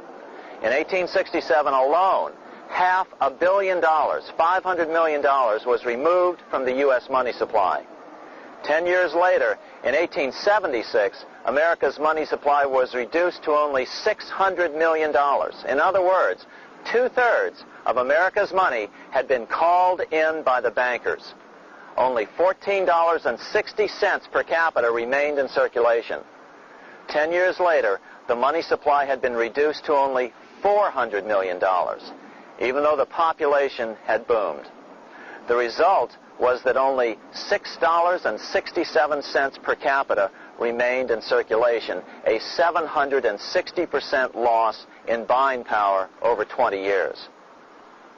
Today, economists try to sell the idea that recessions and depressions are a natural part of something they call the business cycle. The truth is, our money supply is manipulated now just as it was before and after the Civil War. How did this happen? How did money become so scarce? Simple. Bank loans were called in and no new ones were given. In addition, silver coins were melted down. In 1872, a man named Ernest Sed was given 100,000 pounds, about $500,000, by the Bank of England and sent to America to bribe necessary congressmen to get silver demonetized. He was told that if that was not sufficient, to draw an additional 100,000 pounds or as much more as was necessary. The next year, Congress passed the Coinage Act of 1873, and the minting of silver dollars abruptly stopped. In fact, Representative Samuel Hooper, who introduced the bill in the House, acknowledged that Mr. Sed actually drafted the legislation. But it gets even worse than that. In 1874, Sed himself admitted who was behind the scheme. I went to America in the winter of 1872-73, authorized to secure, if I could, the passage of a bill demonetizing silver. It was in the interest of those I represented, the governors of the Bank of England, to have it done. By 1873, gold coins were the only form of coin money. But the contest over control of America's money was not yet over. Only 3 years later, in 1876, with 1/3 of America's workforce unemployed, the population was growing restless. People were clamoring for a return to the greenback money system of President Lincoln or a return to silver money, anything that would make money more plentiful. That year, Congress created the United States Silver Commission to study the problem. Their report clearly blamed the monetary contraction on the national bankers. The report is interesting because it compares the deliberate money contraction by the national bankers after the Civil War to the fall of the Roman Empire. The disaster of the Dark Ages was caused by decreasing money and falling prices. Without money, civilization could not have had a beginning, and with a diminishing supply, it must languish, and unless relieved, finally perish. At the Christian era, the metallic money of the Roman Empire amounted to $1,800,000,000. By the end of the 15th century, it had shrunk to less than $200 million. History records no other such disastrous transition as that from the Roman Empire to the Dark Ages.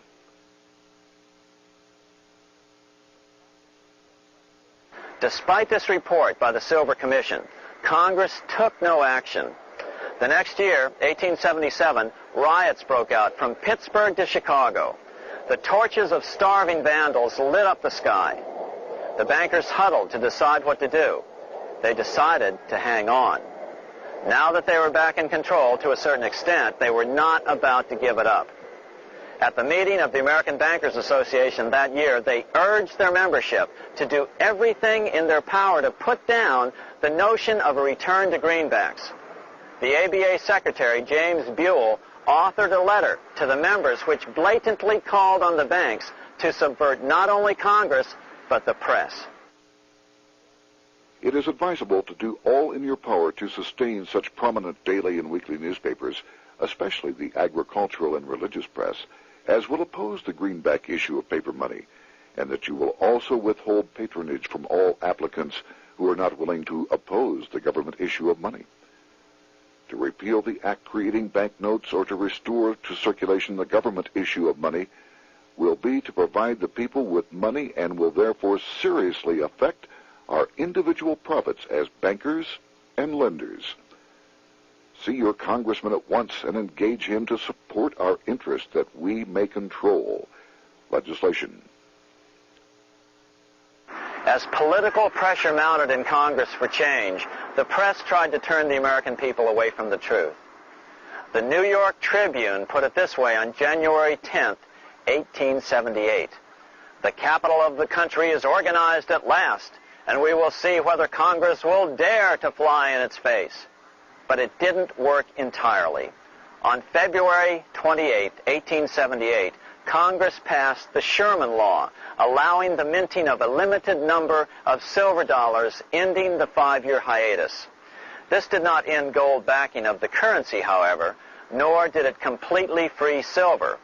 Previous to 1873, anyone who brought silver to the U.S. Mint could have it struck into silver dollars free of charge. No longer. But at least some money began to flow back into the economy again. With no further threat to their control, the bankers loosened up on loans, and the post-Civil War depression was finally ended. 3 years later, the American people elected Republican James Garfield president. Garfield understood how the economy was being manipulated. As a congressman, he had been chairman of the Appropriations Committee and was a member of Banking and Currency. After his inauguration, he slammed the money changers publicly in 1881. Whoever controls the volume of money in any country is absolute master of all industry and commerce. And when you realize that the entire system is very easily controlled, one way or another, by a few powerful men at the top, you will not have to be told how periods of inflation and depression originate. Unfortunately, within a few weeks of making this statement, on July 2nd of 1881, he was assassinated.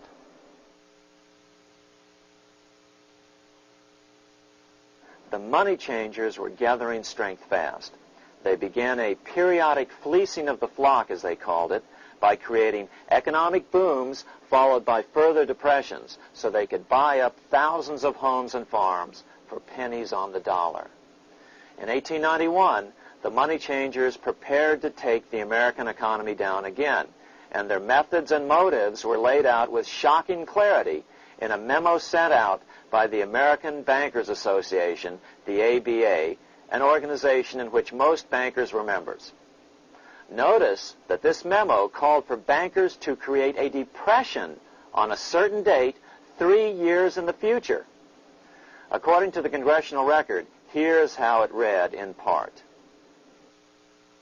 On September 1st, 1894, we will not renew our loans under any consideration. On September 1st, we will demand our money.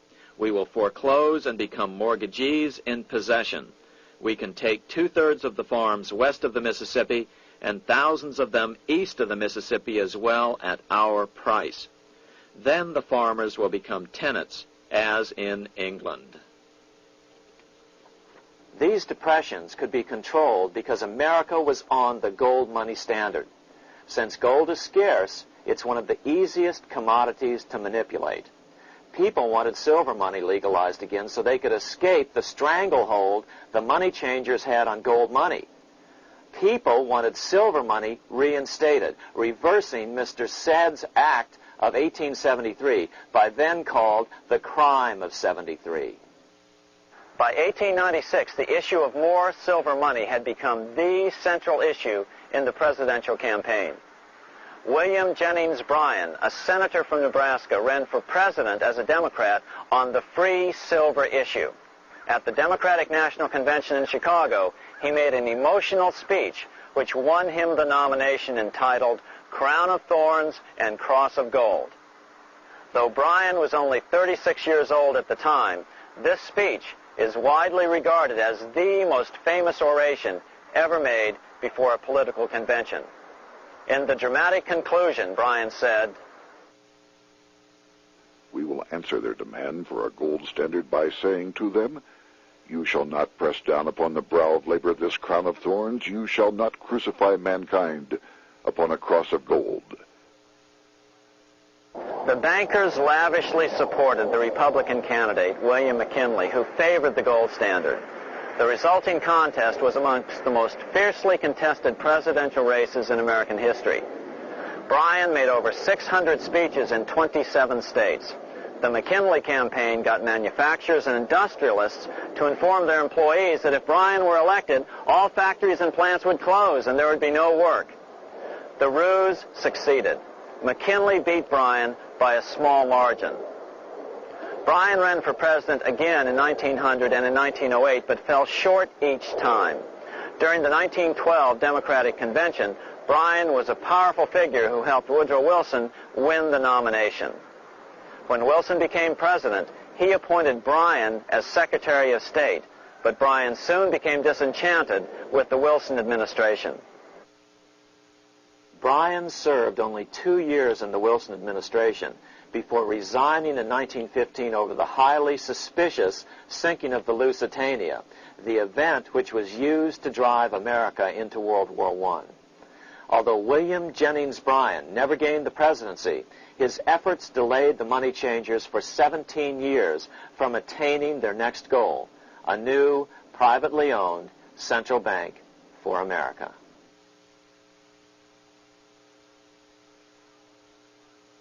Now it was time for the money changers to get back to the business of a new private central bank for America.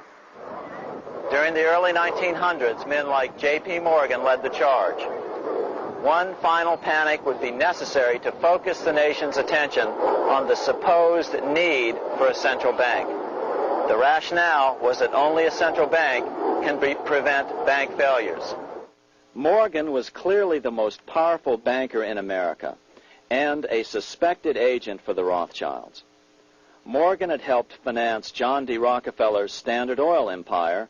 He had also helped finance the monopolies of Edward Harriman in railroads, of Andrew Carnegie in steel, and of others in numerous industries.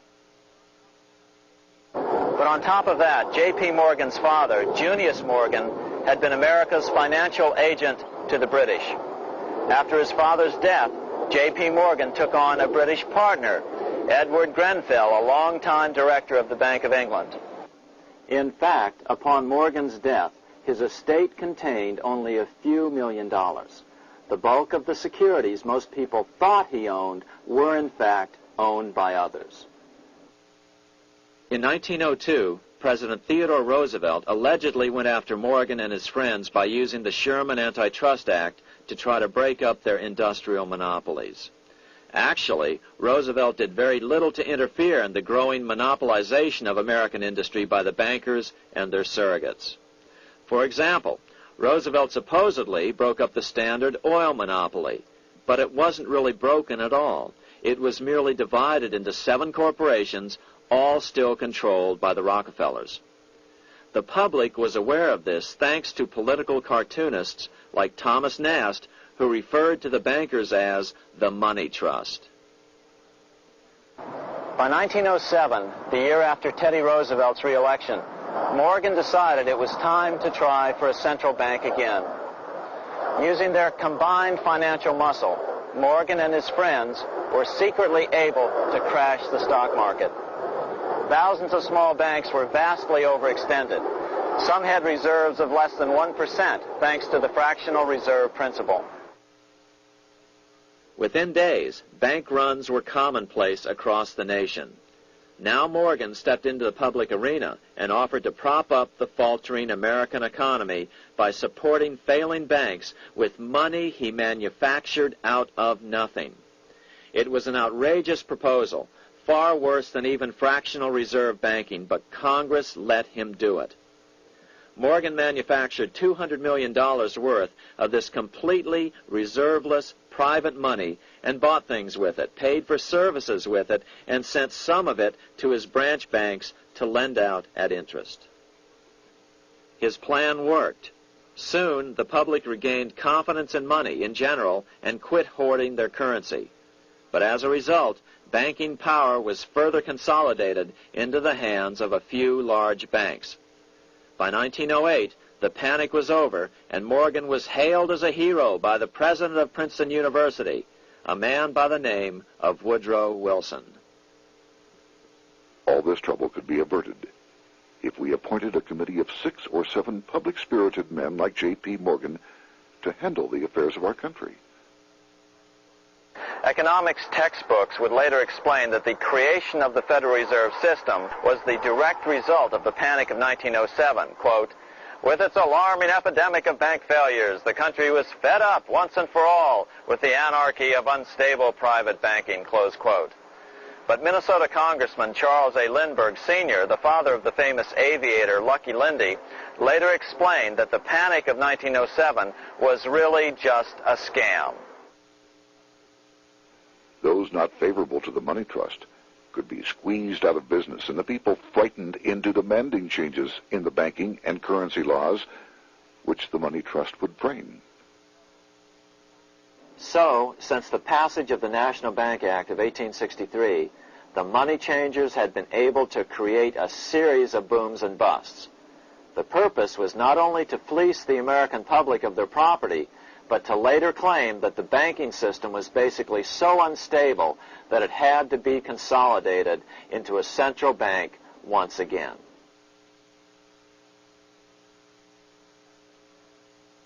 After the crash, Teddy Roosevelt, in response to the panic of 1907, signed into law a bill creating something called the National Monetary Commission. The commission was to study the banking problem and make recommendations to Congress. Of course, the commission was packed with Morgan's friends and cronies. The chairman was a man named Senator Nelson Aldrich from Rhode Island. Aldrich represented the Newport, Rhode Island homes of America's richest banking families.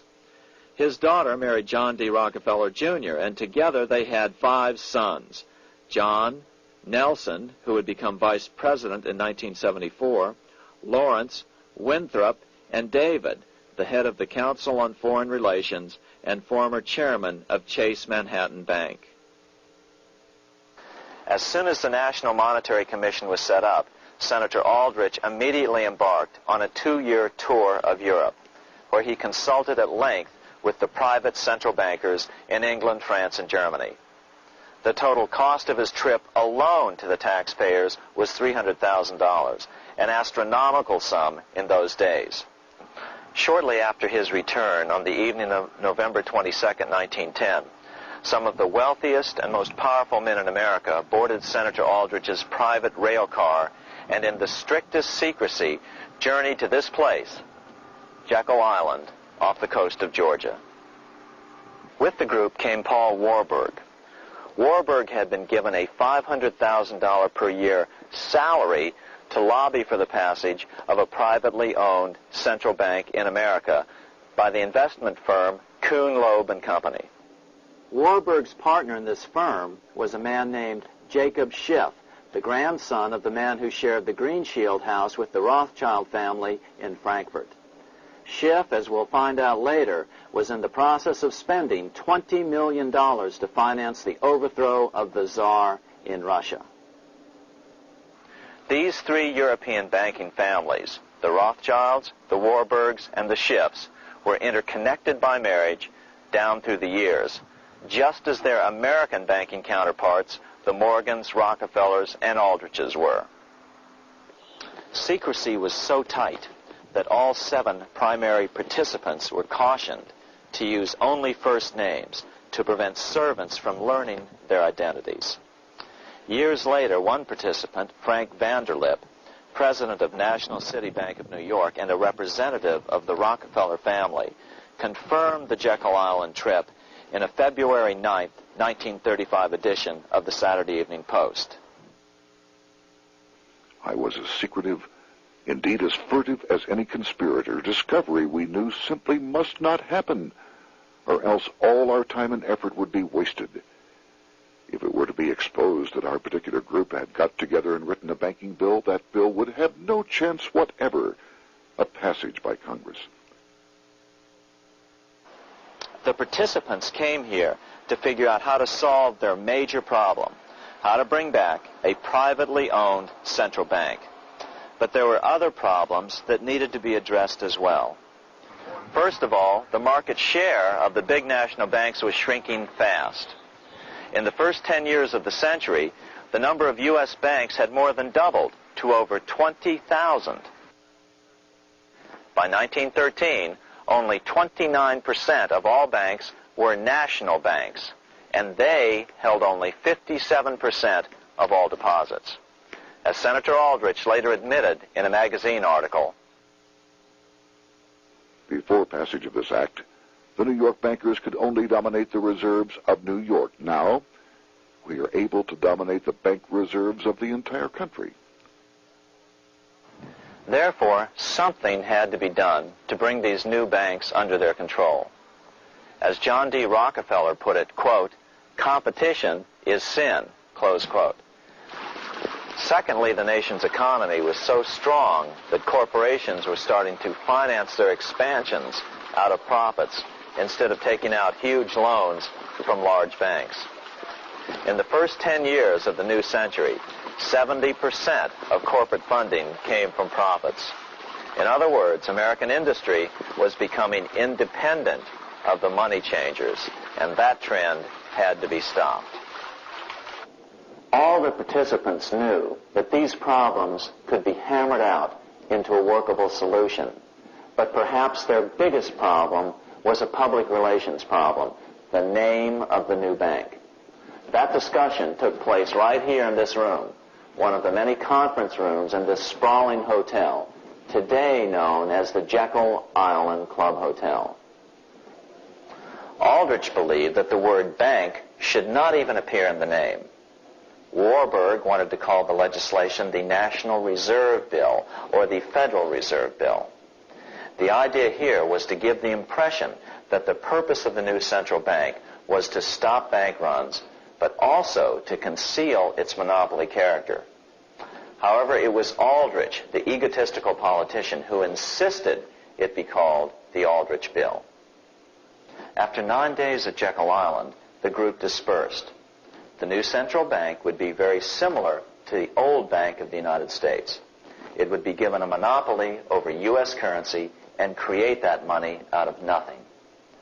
How does the Fed create money out of nothing? It's a four-step process. But first, a word on bonds. Bonds are simply promises to pay, or government IOUs. People buy bonds to get a secure rate of interest. At the end of the term of the bond, the government repays the bond plus interest, and the bond is destroyed. There are about $3.6 trillion worth of these loans or bonds at present. Now here's the Fed money-making process. Step 1. The Federal Open Market Committee approves the purchase of U.S. bonds on the open market. Step 2. The bonds are purchased by the Fed from whoever is offering them for sale on the open market. Step 3. The Fed pays for the bonds with electronic credits to the seller's bank, which in turn credits the seller's bank account. The trick is that these credits are based on nothing. The Fed just creates them. Step 4. The banks use these deposits as reserves. They can loan out over 10 times the amount of their reserves to new borrowers, all at interest. In this way, a Fed purchase of, say, $1 million worth of bonds gets turned into over $10 million in bank accounts. The Fed, in effect, creates 10% of this totally new money, and the banks create the other 90%. To reduce the amount of money in the economy, the process is just reversed. The Fed sells bonds to the public, and the money flows out of the purchaser's local bank. Loans must be reduced by 10 times the amount of the sale. So, a Fed sale of $1 million in bonds results in $10 million less money in the economy. So how does this benefit the bankers whose representatives huddled at Jekyll Island? First, it totally misdirected banking reform efforts from proper solutions. Second, it prevented a proper debt-free system of government finance, like Lincoln's greenbacks, from making a comeback. The bond-based system of government finance forced on Lincoln after he created greenbacks was now cast in stone. Third, it delegated to the bankers the right to create 90% of our money supply based on only fractional reserves, which they then loan out at interest. Fourth, it centralized overall control of our nation's money supply in the hands of a few men. Fifth, it established a central bank with a high degree of independence from effective political control. Soon after its creation, the Fed's great contraction in the early 1930s would cause the Great Depression. This independence has been enhanced since then through additional laws. In order to fool the public into thinking the government retained control, the plan called for the Fed to be run by a board of governors appointed by the president and approved by the Senate. But all the bankers had to do was to be sure their men got appointed to the board of governors. That wasn't hard. Bankers have money, and money buys influence over politicians. Once the participants left Jekyll Island, the public relations blitz was on. The big New York banks put together an educational fund of $5 million to finance professors at respected universities to endorse the new bank.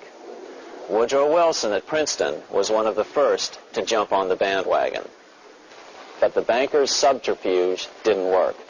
The Aldrich Bill was quickly identified as the Bankers' Bill, a bill to benefit only what became known as the Money Trust. As Congressman Lindbergh put it during the congressional debate, the Aldrich Plan is the Wall Street Plan. It means another panic, if necessary, to intimidate the people. Aldrich, paid by the government to represent the people, proposes a plan for the trusts instead.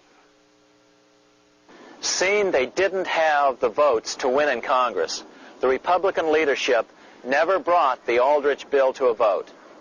The bankers quietly decided to move to track 2, the Democratic alternative. They began financing Woodrow Wilson as the Democratic nominee. As respected historian James Perloff put it, Wall Street financier Bernard Baruch was put in charge of Wilson's education. Baruch brought Wilson to the Democratic Party headquarters in New York in 1912, leading him like one would a poodle on a string. Wilson received an indoctrination course from the leaders convened there. So now the stage was set. The money changers were poised to install their privately owned central bank once again. The damage President Andrew Jackson had done 76 years earlier had been only partly repaired with the passage of the National Bank Act during the Civil War. Since then, the battle had raged on across the decades. The Jacksonians became the greenbackers, who became the hardcore supporters of William Jennings Bryan. With Bryan leading the charge, these opponents of the money changers, ignorant of Baruch's tutelage, now threw themselves behind Democrat Woodrow Wilson. They and Bryan would soon be betrayed.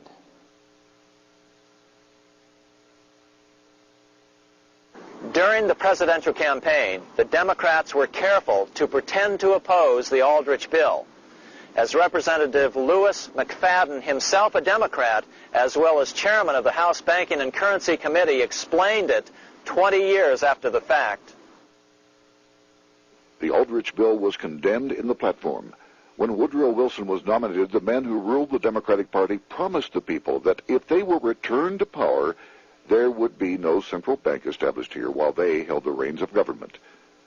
13 months later, that promise was broken, and the Wilson administration, under the tutelage of those sinister Wall Street figures who stood behind Colonel House, established here in our free country the worm-eaten, monarchical institution of the King's Bank, to control us from the top downward and to shackle us from the cradle to the grave. Once Wilson was elected, Morgan, Warburg, Baruch, and company advanced a new plan, which Warburg named the Federal Reserve System. The Democratic leadership hailed the new bill, called the Glass-Owen Bill, as something radically different from the Aldrich Bill. But in fact, the bill was virtually identical in every important detail. In fact, so vehement were the Democratic denials of similarity that Paul Warburg, the father of both bills, had to step in to reassure his paid friends in Congress that the two bills were virtually identical. Brushing aside the external differences affecting the shells, we find the kernels of the two systems very closely resembling and related to one another. But that admission was for private consumption only. Publicly, the money trust trotted out Senator Aldrich and Frank Vanderlip, the president of Rockefeller's National City Bank of New York and one of the Jekyll Island Seven, to oppose the new Federal Reserve System. Years later, however, Vanderlip admitted in the Saturday Evening Post that the two measures were virtually identical. Although the Aldrich Federal Reserve Plan was defeated when it bore the name Aldrich, nevertheless, its essential points were all contained in the plan that finally was adopted. As Congress neared a vote, they called Ohio attorney Alfred Crozier to testify. Crozier noted the similarities between the Aldrich bill and the Glass-Owen bill. The bill grants just what Wall Street and the big banks for 25 years have been striving for: private instead of public control of currency. It, the Glass-Owen bill, does this as completely as the Aldrich bill. Both measures rob the government and the people of all effective control over the public's money, and vest in the banks exclusively the dangerous power to make money among the people scarce or plenty. During the debate on the measure, senators complained that the big banks were using their financial muscle to influence the outcome. "There are bankers in this country who are enemies of the public welfare," said one senator. What an understatement. Despite the charges of deceit and corruption, the bill was finally snuck through the Senate on December 22, 1913, after most senators had left town for the holidays, after having been assured by the leadership that nothing would be done until long after the Christmas recess. On the day the bill was passed, Congressman Lindbergh prophetically warned his countrymen that this act establishes the most gigantic trust on earth. When the President signs this bill, the invisible government by the monetary power will be legalized. The people may not know it immediately, but the day of reckoning is only a few years removed. The worst legislative crime of the ages is perpetrated by this banking bill. On top of all this, only weeks earlier, Congress had finally passed a bill legalizing income tax. Why was the income tax law important? Because bankers finally had in place a system which would run up a virtually unlimited federal debt. How would the interest on this debt be repaid? Never mind the principal. Remember, a privately owned central bank creates the principal out of nothing. The federal government was small then. Up to then, it had subsisted merely on tariffs and excise taxes. No, just as with the Bank of England, the interest payments had to be guaranteed by direct taxation of the people. The money changers knew that if they had to rely on contributions from the states, eventually the individual state legislatures would revolt and either refuse to pay the interest on their own money or at least bring political pressure to bear to keep the debt small. It is interesting to note that in 1895, the Supreme Court had found a similar income tax law to be unconstitutional. The Supreme Court even found a corporate income tax law unconstitutional in 1909.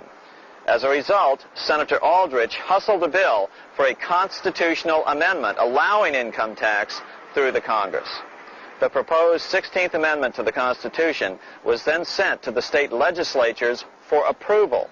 But some critics claim that the 16th Amendment was never ratified by the necessary 3/4 of the states. In other words, the 16th Amendment may not be legal. But the money changers were in no mood to debate the fine points. By October of 1913, Senator Aldrich had hustled the income tax bill through Congress. Without the power to tax the people directly and bypass the states, the Federal Reserve Bill would be far less useful to those who wanted to drive America deeply into their debt. A year after the passage of the Federal Reserve Bill, Congressman Lindbergh explained how the Fed created what we have come to call the business cycle and how they use it to their advantage. To cause high prices, all the Federal Reserve Board will do will be to lower the rediscount rate, producing an expansion of credit and a rising stock market. Then, when businessmen are adjusted to these conditions, it can check prosperity in mid-career by arbitrarily raising the rate of interest. It can cause the pendulum of a rising and falling market to swing gently back and forth by slight changes in the discount rate, or cause violent fluctuations by a greater rate variation. And in either case, it will possess inside information as to financial conditions and advanced knowledge of the coming change, either up or down. This is the strangest, most dangerous advantage ever placed in the hands of a special privileged class by any government that ever existed. The system is private, conducted for the sole purpose of obtaining the greatest possible profits from the use of other people's money. They know in advance when to create panics to their advantage. They also know when to stop panic. Inflation and deflation work equally well for them when they control finance. Congressman Lindbergh was correct on all points. What he didn't realize was that most European nations had already fallen prey to the central bankers decades or centuries earlier. But he also mentions the interesting fact that only 1 year later the Fed had cornered the market in gold. This is how he put it, quote, "Already the Federal Reserve banks have cornered the gold and gold certificates," close quote. But Congressman Lindbergh was not the only critic of the Fed. Congressman Louis McFadden, the chairman of the House Banking and Currency Committee from 1920 to 1931, remarked that the Federal Reserve Act brought about a superstate controlled by international bankers and international industrialists acting together to enslave the world for their own pleasure. Notice how McFadden saw the international character of the stockholders of the Federal Reserve. Another chairman of the House Banking and Currency Committee in the 1960s, Wright Patman from Texas, put it this way. In the United States today, we have in effect two governments. We have the duly constituted government, then we have an independent, uncontrolled, and uncoordinated government in the Federal Reserve System, operating the money powers which are reserved to Congress by the Constitution. Even the inventor of the electric light, Thomas Edison, joined the fray in criticizing the system of the Federal Reserve. If our nation can issue a dollar bond, it can issue a dollar bill. The element that makes the bond good makes the bill good also. The difference between the bond and the bill is the bond lets money brokers collect twice the amount of the bond and an additional 20%, whereas the currency pays nobody but those who contribute directly in some useful way. It is absurd to say that our country can issue $30 million in bonds and not $30 million in currency. Both are promises to pay, but one promise fattens the usurers and the other helps the people. 3 years after the passage of the Federal Reserve Act, even President Wilson began to have second thoughts about what had been unleashed during his first term in office. We have come to be one of the worst ruled, one of the most completely controlled governments in the civilized world, no longer a government of free opinion, no longer a government by a vote of the majority, but a government by the opinion and duress of a small group of dominant men. Some of the biggest men in the United States in the field of commerce and manufacture are afraid of something.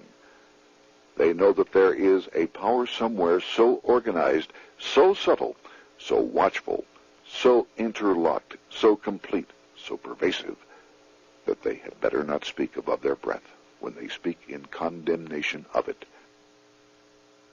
Before his death in 1924, President Wilson realized the full extent of the damage he had done to America when he confessed, "I have unwittingly ruined my government." So finally, the money changers, those who profit by manipulating the amount of money in circulation, had their privately owned central bank installed again in America. The major newspapers, which they also owned, hailed passage of the Federal Reserve Act of 1913, telling the public that now depressions could be scientifically prevented. The fact of the matter was that now depressions could be scientifically created.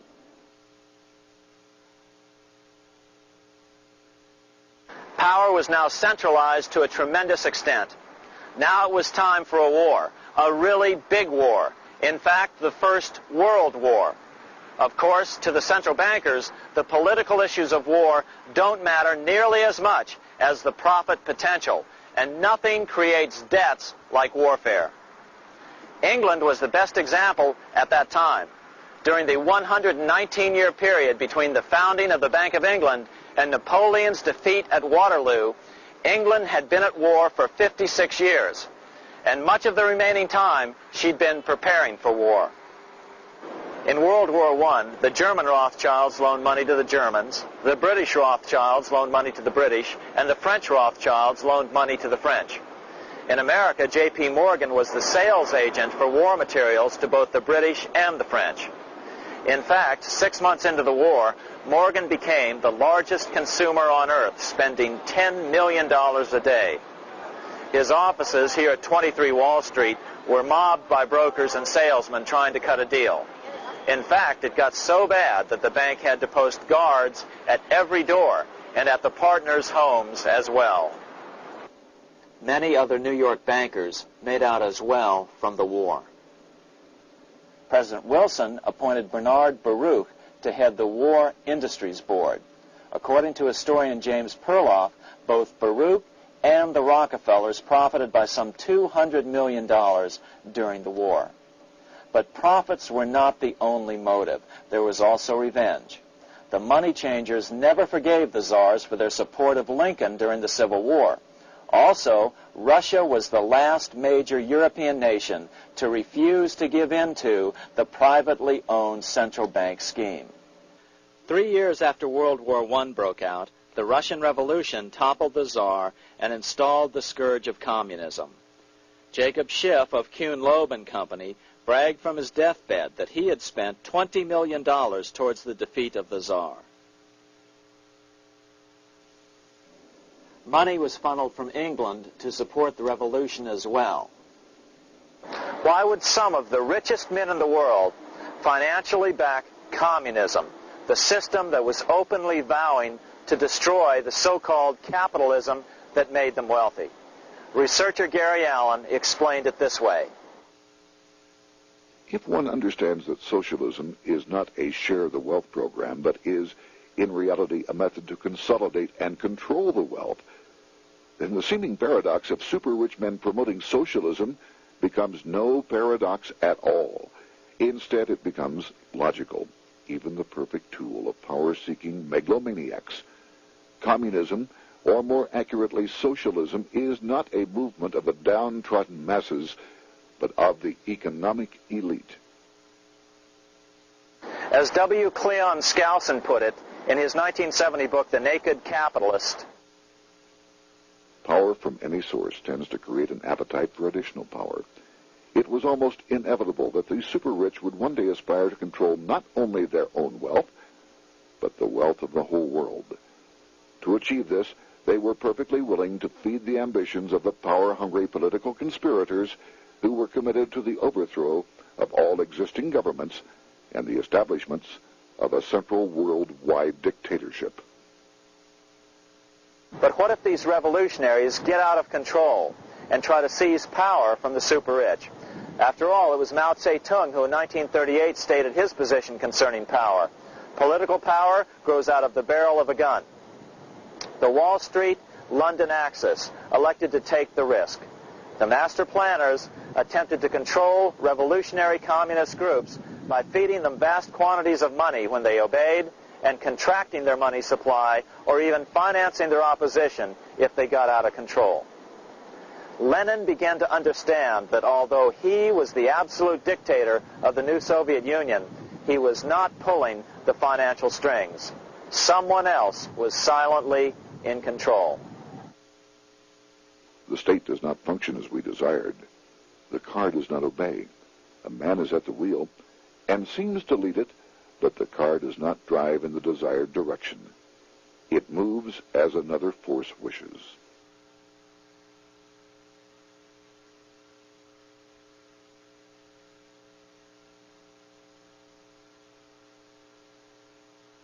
Who is behind it? Representative Louis T. McFadden, the chairman of the House Banking and Currency Committee throughout the 1920s and into the Great Depression years of the 1930s, explained it this way. The course of Russian history has indeed been greatly affected by the operations of international bankers. The Soviet government has been given United States Treasury funds by the Federal Reserve Board, acting through the Chase Bank. England has drawn money from us through the Federal Reserve banks and has relent it at high rates of interest to the Soviet government. The Dniepr Dam was built with funds unlawfully taken from the United States Treasury by the corrupt and dishonest Federal Reserve Board and the Federal Reserve banks. In other words, the Fed and the Bank of England, at the behest of the international bankers who controlled them, were creating a monster, one which would fuel 7 decades of unprecedented communist revolution, warfare, and most importantly, debt.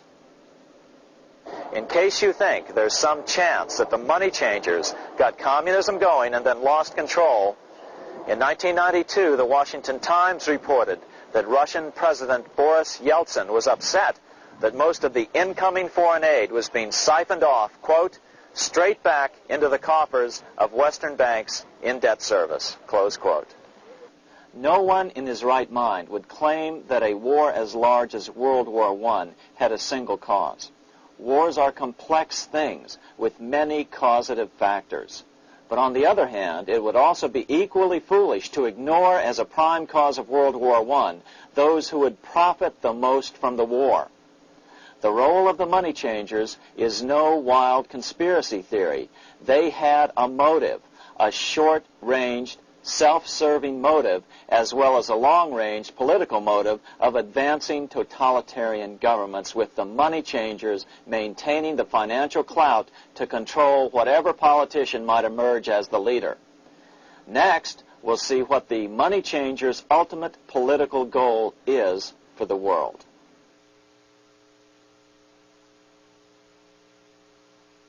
Shortly after World War I, the overall political agenda of the money changers began to be clear. Now that they controlled national economies individually, the next step was the ultimate form of consolidation, world government. The new world government proposal was given top priority at the Paris Peace Conference after World War I. It was called the League of Nations, but much to the surprise of Paul Warburg and Bernard Baruch, who attended the peace conference with President Wilson, the world was not yet ready to dissolve national boundaries. Nationalism still beats strong in the human breast. For example, Lord Curzon, the British Foreign Secretary, called the League of Nations a good joke, even though it was the stated policy of the British government to support it. To the humiliation of President Wilson, the U.S. Congress wouldn't ratify the League either. Despite the fact that it had been ratified by many other nations, without money flowing from the U.S. Treasury, the League died. After World War I, the American public had grown tired of the internationalist policies of Democrat Woodrow Wilson. In the presidential election of 1920, Republican Warren Harding won a landslide victory with over 60% of the vote. Harding was an ardent foe of both Bolshevism and the League of Nations. His election, which opened a 12-year run of Republican presidents in the White House, led to an unprecedented era of prosperity known as the Roaring Twenties. Despite the fact that the war had brought America a debt 10 times larger than its Civil War debt, still the American economy surged. Gold had poured into the country, and it continued to do so afterwards. In the early 1920s, the governor of this bank, the Federal Reserve Bank of New York, a man named Benjamin Strong, met frequently with the secretive and eccentric governor of the Bank of England, Montague Norman. Norman was determined to replace the gold England had lost to the U.S. during World War I and return the Bank of England to its former position of dominance in world finance. On top of that, rich with gold, the American economy might get out of control again, just like it had done after the Civil War. During the next 8 years, under the presidencies of Harding and Coolidge, the huge federal debt built up during World War I was cut by 38%, down to $16 billion, the greatest percentage drop in U.S. history. During the election of 1920, Warren Harding and Calvin Coolidge ran against James Cox, the governor of Ohio, and the little-known Franklin D. Roosevelt, who had previously risen to no higher post than President Wilson's Assistant Secretary of the Navy. After his inauguration, Harding moved quickly to formally kill the League of Nations. Then he quickly moved to reduce domestic taxes while raising tariffs to record heights. Now, this was a revenue policy of which most of the Founding Fathers would certainly have approved. His second year in office, Harding took ill on a train trip in the West and suddenly died.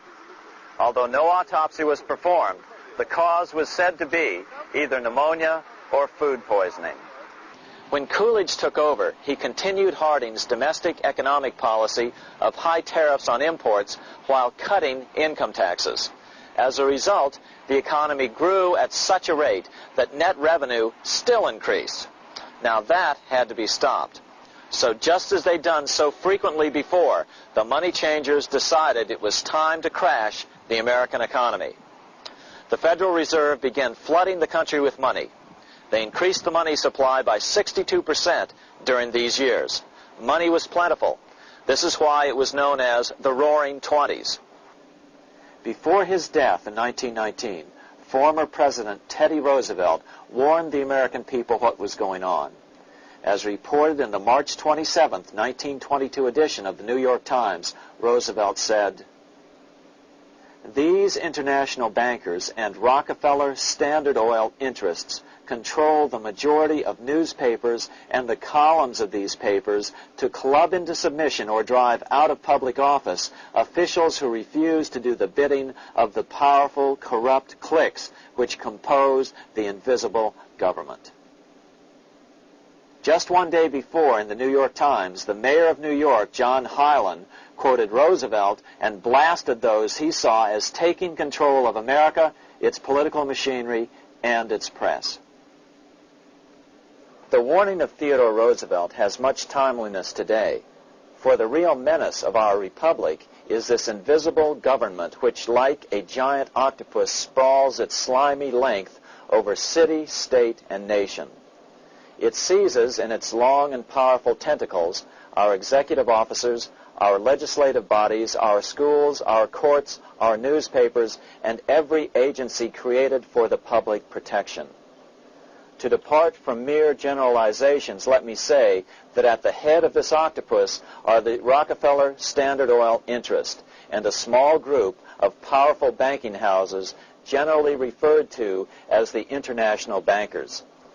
The little coterie of powerful international bankers virtually run the United States government for their own selfish purposes. They practically control both parties, write political platforms, make cat's paws of party leaders, use the leading men of private organizations, and resort to every device to place in nomination for high public office only such candidates as will be amenable to the dictates of corrupt big business. These international bankers and Rockefeller Standard Oil interests control the majority of newspapers and magazines in this country. Why didn't people listen to such strong warnings and demand that Congress reverse its 1913 passage of the Federal Reserve Act? Because remember, it was the 1920s. A steady increase in bank loans contributed to a rising market. In other words, just as it is today, in times of prosperity, no one wants to worry about economic issues. But there was a dark side to all this prosperity. Businesses expanded and became strung out on credit. Speculation in the booming stock market became rampant. Although everything looked rosy, it was a castle made of sand. When all was in readiness, in April of 1929, Paul Warburg, the father of the Federal Reserve, sent out a secret advisory warning his friends that a collapse and nationwide depression was certain. In August of 1929, the Fed began to tighten money. It is not a coincidence that the biographies of all the Wall Street giants of that era, John D. Rockefeller, J.P. Morgan, Joseph Kennedy, Bernard Baruch, etc., all marvel that they got out of the stock market just before the crash and put all their assets in cash or gold.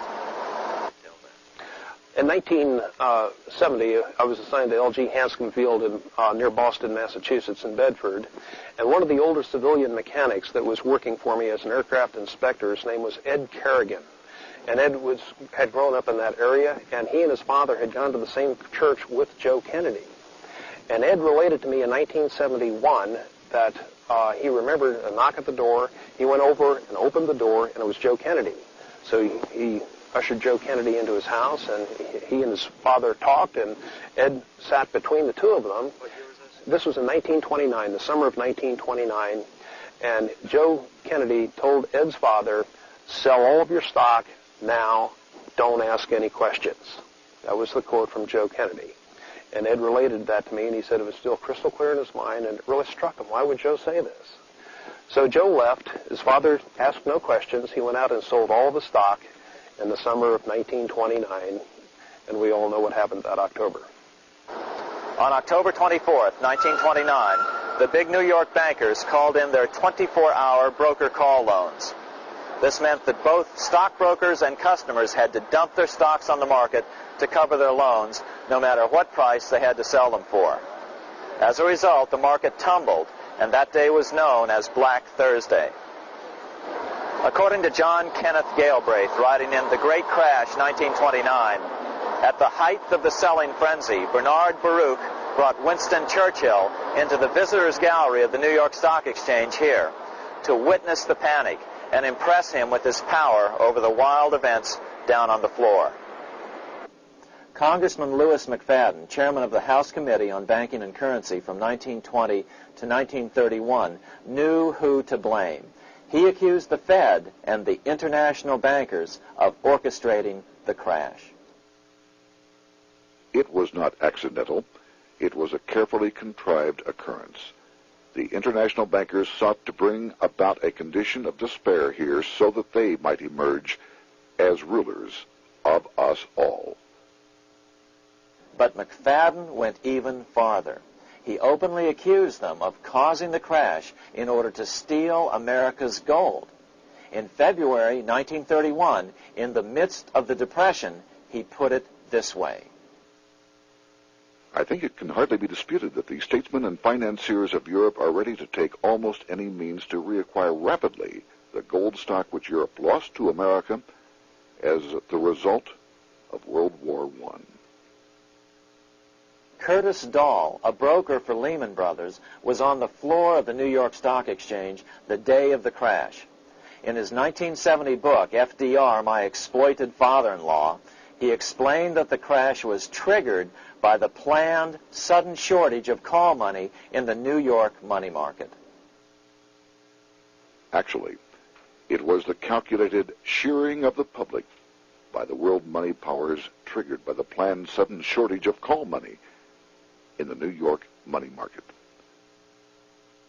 Within a few weeks, $3 billion of wealth simply seemed to vanish. Within a year, $40 billion had been lost.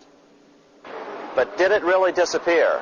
Or was it simply consolidated in fewer hands? Joseph P. Kennedy's worth, for example, grew from $4 million in 1929 to over $100 million by 1935. And what did the Federal Reserve do? Instead of moving to help the economy out by quickly lowering interest rates to stimulate the economy, the Fed continued to brutally contract the money supply further, deepening the Depression.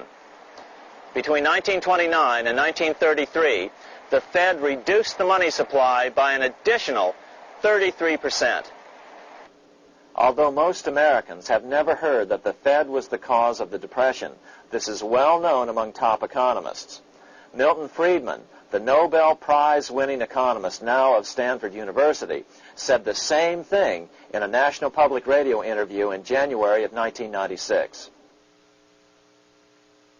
The Federal Reserve definitely caused the Great Depression by contracting the amount of currency in circulation by 1/3 from 1929 to 1933.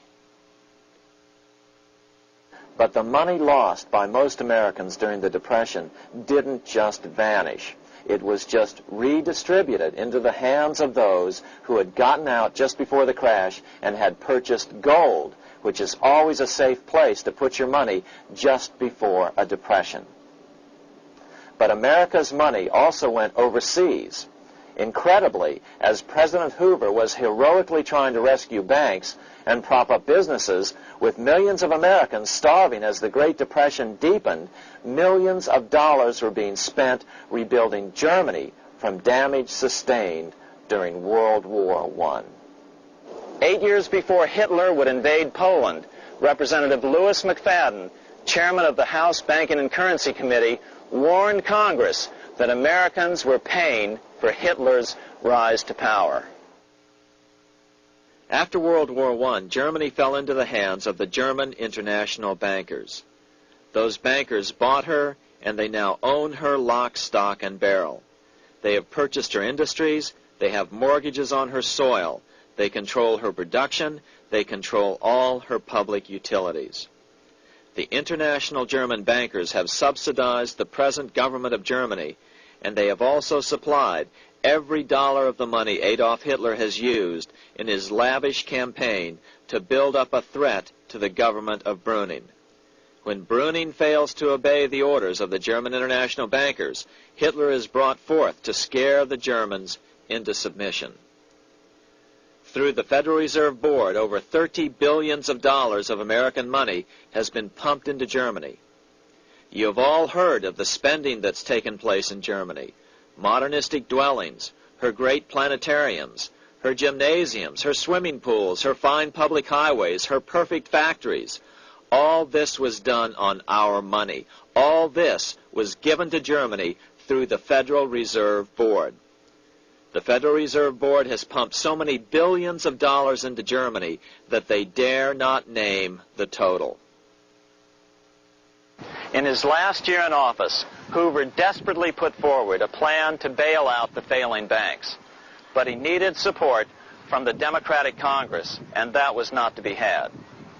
That same year, Franklin D. Roosevelt was swept into office during the 1932 presidential election. Once Roosevelt was in office, however, sweeping emergency banking measures were immediately announced, which did nothing but increase the Fed's power over the money supply.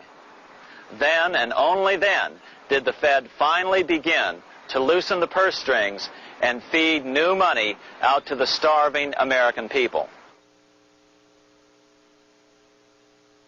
At first, Roosevelt railed against the money changers as being the cause of the Depression. Believe it or not, this is what he said on March 4th, 1933, in his inaugural address. Practices of the unscrupulous money changers stand indicted in the court of public opinion, rejected by the hearts and minds of men. The money changers have fled from their high seats in the temple of our civilization. But 2 days later, Roosevelt declared a bank holiday and closed all banks. Later that year, Roosevelt outlawed private ownership of all gold bullion and all gold coins with the exception of rare coins. Most of the gold in the hands of the average American was in the form of gold coins. The new decree was, in effect, a confiscation. Those who didn't comply risk as much as 10 years in prison and a $10,000 fine, the equivalent of $100,000 today. Out in small-town America, some people didn't trust Roosevelt's order. Many were torn between keeping their hard-earned wealth or obeying the government. Those who did turn in their gold were paid the official price for it, $20.66 per ounce. So unpopular was the confiscation order that no one anywhere in government would take credit for authoring it. No congressman claimed it. At the signing ceremony, President Roosevelt made it clear to all present that he was not the author of it and publicly stated that he had not ever read it. Even his Secretary of the Treasury said he'd never read it either, saying it was, quote, what the experts wanted. Roosevelt convinced the public to give up their gold by saying that pooling the nation's resources was necessary to get America out of the Depression. With great fanfare, he ordered a new bullion depository built to hold the mountain of gold the U.S. government was illegally confiscating. By 1936, the U.S. bullion depository at Fort Knox was completed, and in January 1937, the gold began to flow into it. The rip-off of the ages was about to proceed. In 1935, once the gold had all been turned in, the official price of gold was suddenly raised to $35 per ounce.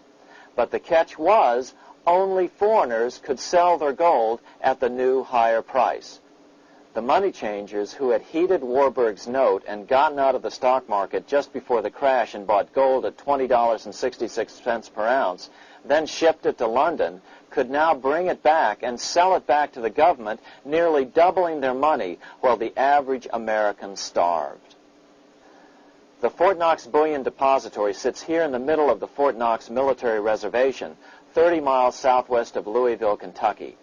This was as close as we were permitted to get to the depository despite years of letters from members of Congress to allow our film crew inside.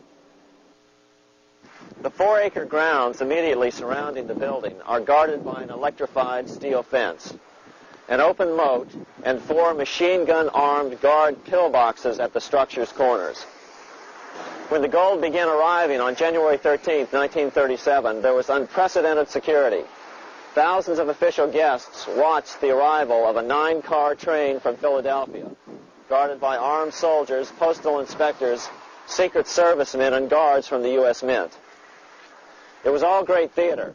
America's gold supply from across the land had been pooled, supposedly for the public benefit, and then safely tucked into Fort Knox. But all that security would soon be breached by the government itself. Now the stage was set for a really big war, one which would pile up debt far beyond that of World War I.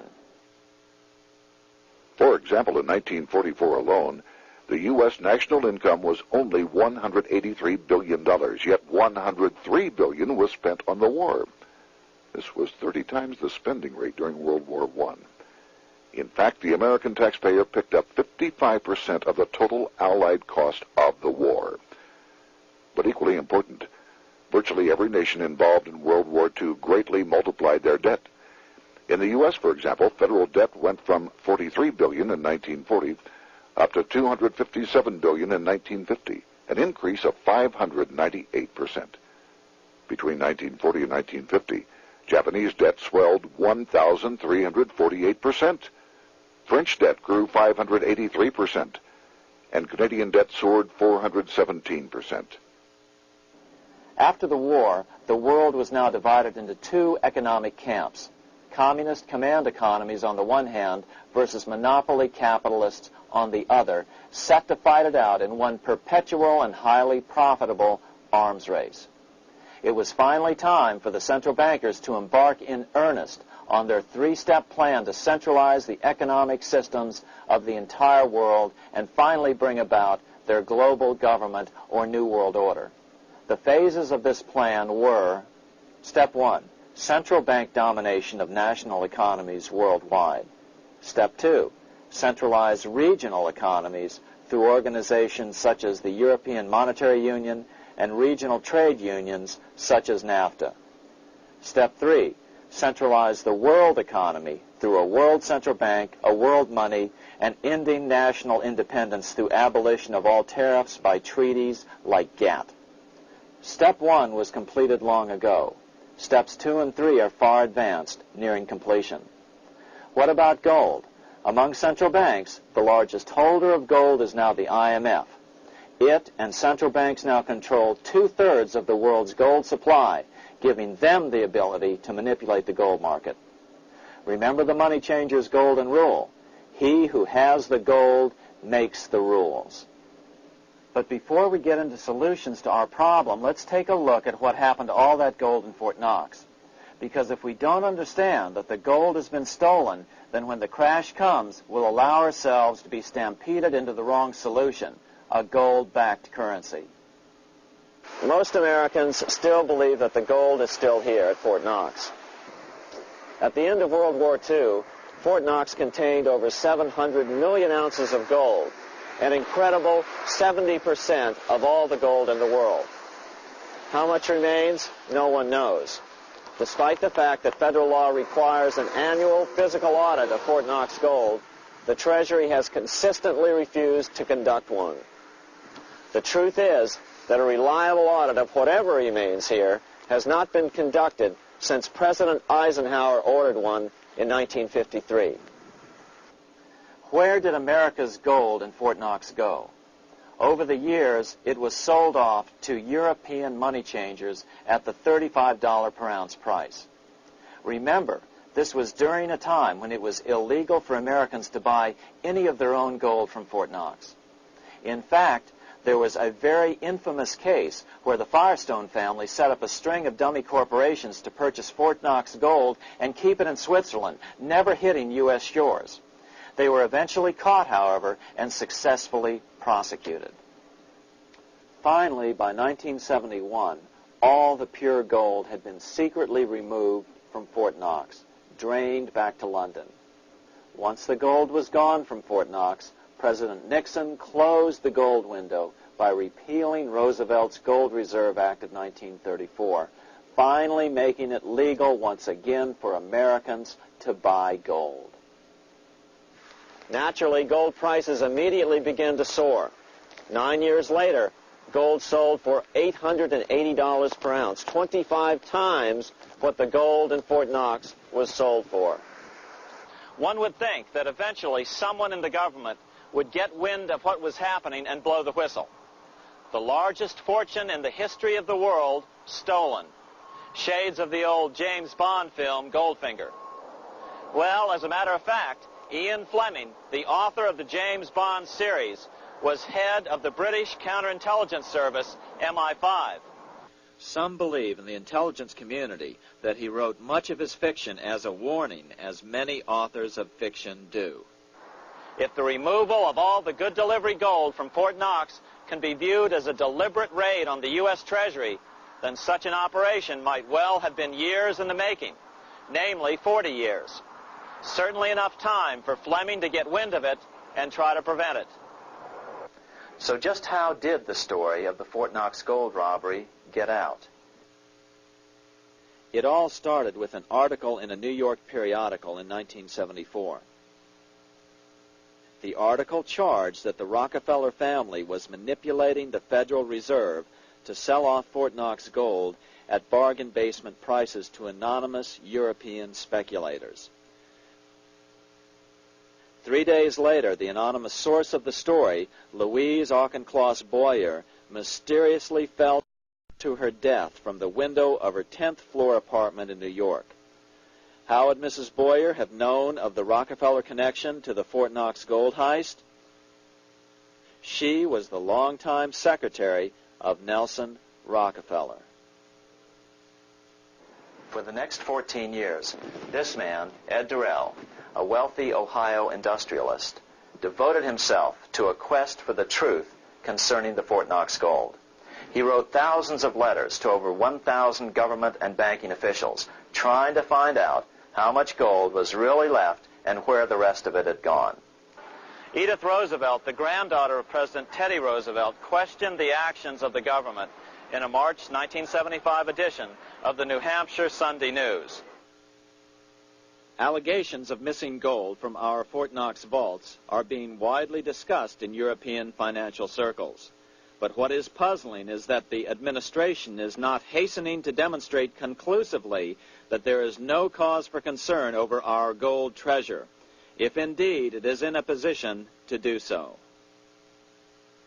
Unfortunately, Ed Durrell never did accomplish his primary goal, a full audit of the gold reserves in Fort Knox. It's incredible that the world's greatest treasure has had little accounting or auditing. This gold belonged to the American people, not the Federal Reserve and their foreign owners. One thing is certain, the government could blow all of this speculation away in a few days with a well-publicized audit under the searing lights of media cameras. It has chosen not to do so. One must conclude that they are afraid of the truth such an audit would reveal. What is the government so afraid of? Here's the answer.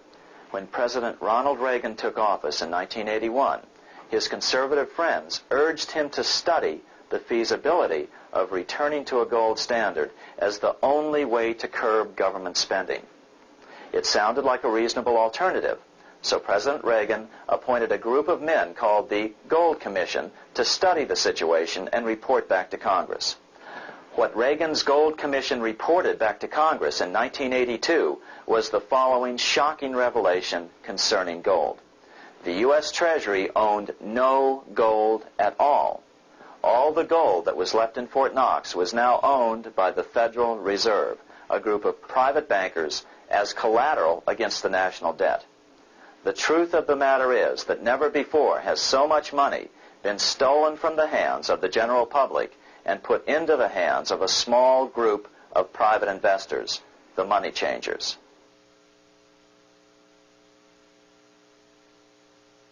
I'm standing in front of the headquarters of the International Monetary Fund located in Washington, D.C. Across the street, right over there, is the headquarters of the World Bank.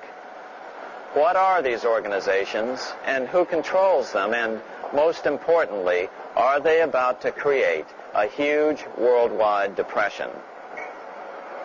Let us step back in time for a moment to the aftermath of World War I. People were tired of war, so under the guise of peacemaking, the international bankers devised a plan to consolidate power even further. Claiming only an international government would stem the tide of world wars, the money changers pushed forward a proposal for world government which stood on three legs. A world central bank to be called the Bank of International Settlements, a world judiciary to be called the World Court located in The Hague, the Netherlands, and a world executive and legislature to be called the League of Nations. As President Clinton's mentor, Georgetown historian Carroll Quigley wrote in his 1966 book, Tragedy and Hope, the powers of financial capitalism had a far-reaching plan, nothing less than to create a world system of financial control in private hands, able to dominate the political system of each country and the economy of the world as a whole. This system was to be controlled in a feudalistic fashion by the central banks of the world, acting in concert by secret agreements arrived at in frequent meetings and conferences. The apex of the system was to be the Bank for International Settlements in Basel, Switzerland, a private bank owned and controlled by the world central banks, which were themselves private corporations. Each central bank sought to dominate its government by its ability to control treasury loans, to manipulate foreign exchanges, to influence the level of economic activity in the country, and to influence cooperative politicians by subsequent economic rewards in the business world. Despite intense pressure from the international bankers and the press, a handful of U.S. senators, led by Senator Henry Cabot Lodge, kept the U.S. out of these schemes. Without U.S. participation, the League was doomed.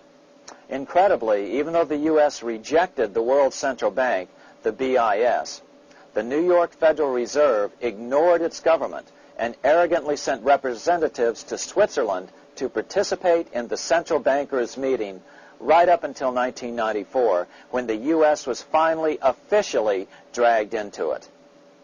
Their world government schemes thwarted, the bankers resorted to the old formula, another war to wear down the resistance to world government while reaping handsome profits. To this end, Wall Street helped resurrect Germany through the Thyssen banks, which were affiliated with the Harriman interest in New York, just as the Chase Bank had assisted in the financing of the Bolshevik Revolution in Russia during World War I. Chase Bank was controlled by the Rockefeller family. Subsequently, it was merged with Warburg's Manhattan Bank to form the Chase Manhattan Bank. Now this has merged with Chemical Bank of New York, making it the largest Wall Street bank. Their strategy worked. Even before World War II was over, world government was back on track. In 1944, at Bretton Woods, New Hampshire, the International Monetary Fund and the World Bank were approved with full U.S. participation.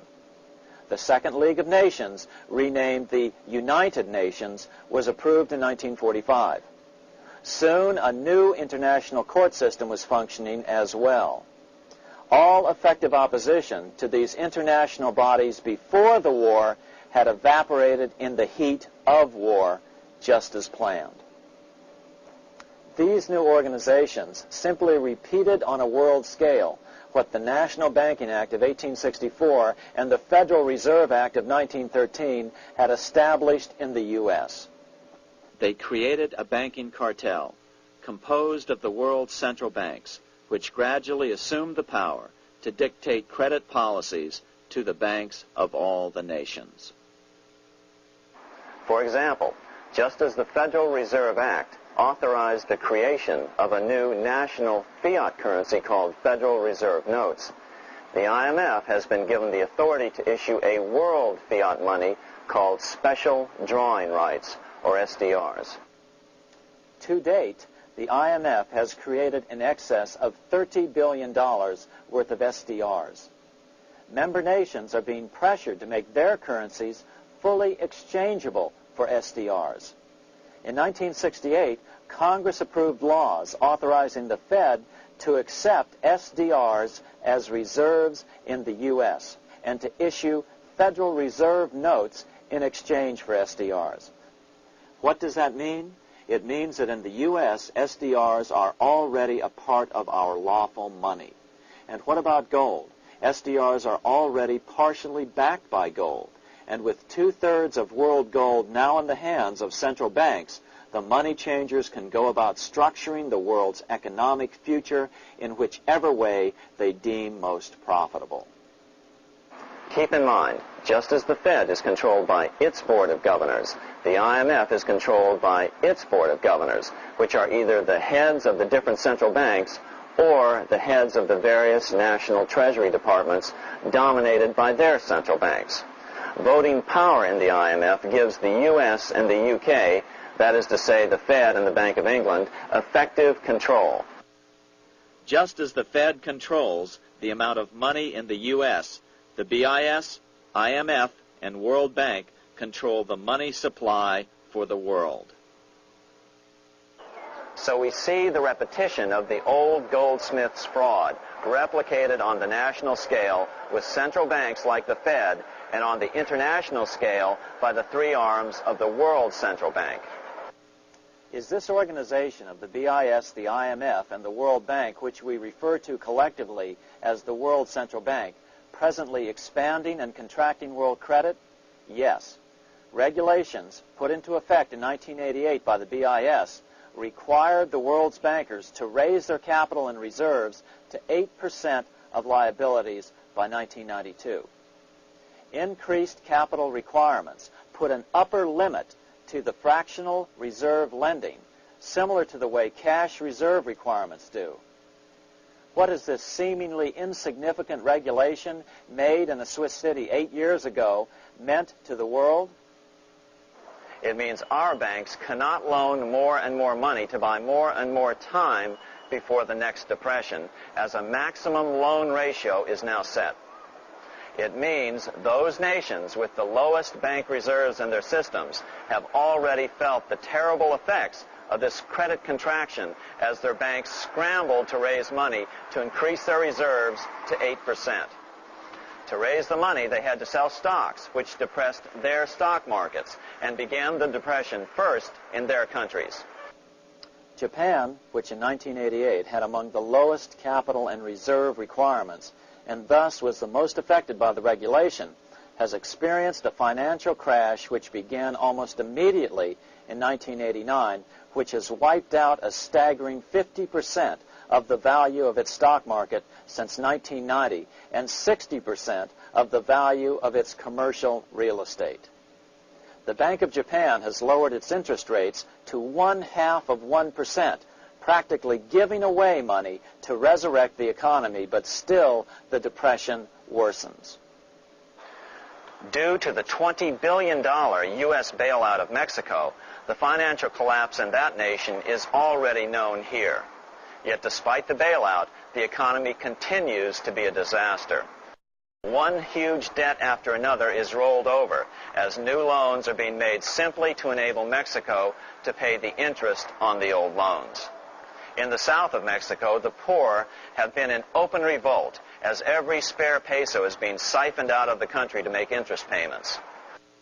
It is important to note that a radical transfer of power is taking place as nations become subservient to a supranational world central bank controlled by a handful of the world's richest bankers. As the IMF creates more and more SDRs by the stroke of a pen on IMF ledgers, more and more nations borrow them to pay interest on their mounting debts and gradually fall under the control of the faceless bureaucrats of the World Central Bank. As the worldwide depression worsens and spreads, this will give the World Central Bank the power of economic life and death over these nations. It will decide which nations will be permitted to receive further loans of SDRs and which nations will starve.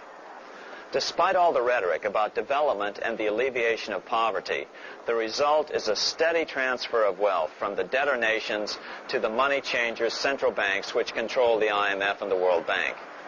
For example, in 1992, the Third World debtor nations, which borrowed from the World Bank, paid $198 million more to the central banks of the developed nations for World Bank-funded purposes than they received from the World Bank. All this increases their permanent debt in exchange for temporary relief of poverty caused by prior borrowings. Already, these repayments exceed the amount of the new loans.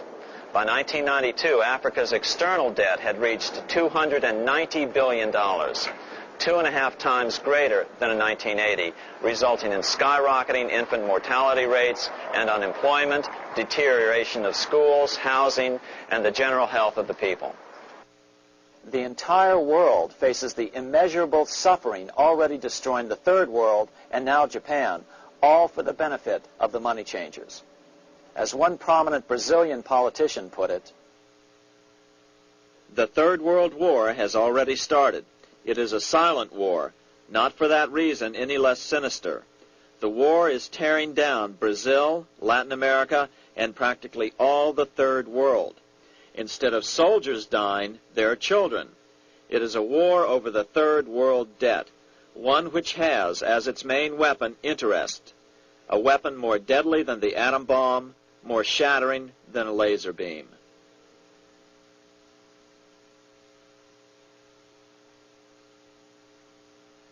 Although it would be absurd to ignore the pivotal role played by influential families such as the Rothschilds, the Warburgs, the Schiffs, the Morgans, and the Rockefellers in any review of the history of central banking and fractional banking, keep in mind, by now, central banks and the large commercial banks are up to 3 centuries old and deeply entrenched in the economic life of many nations.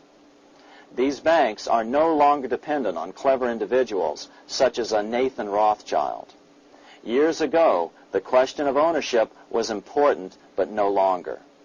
For example, both the Bank of England and the Bank of France were nationalized after World War II, and nothing changed, nothing at all. They endure and continue to grow, now protected by numerous laws, paid politicians, and mortgaged media, untouched by the changing of generations. 3 centuries have given them an aura of respectability.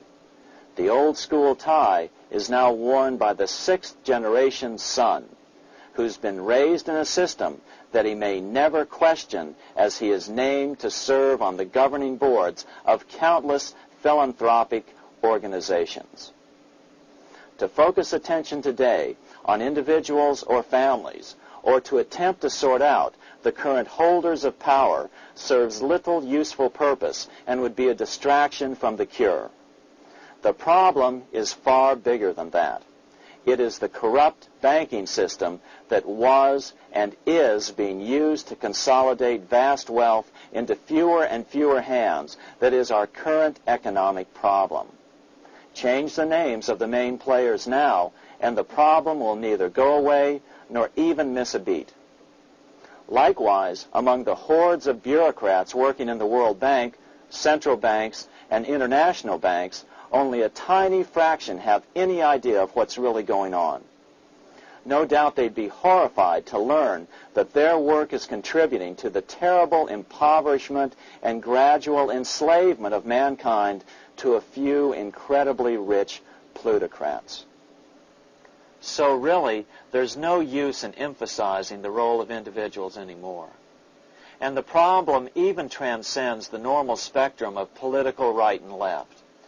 Both communism and socialism, as well as monopoly capitalism, have been used by the money changers. Today, they profit from either side of the new political spectrum.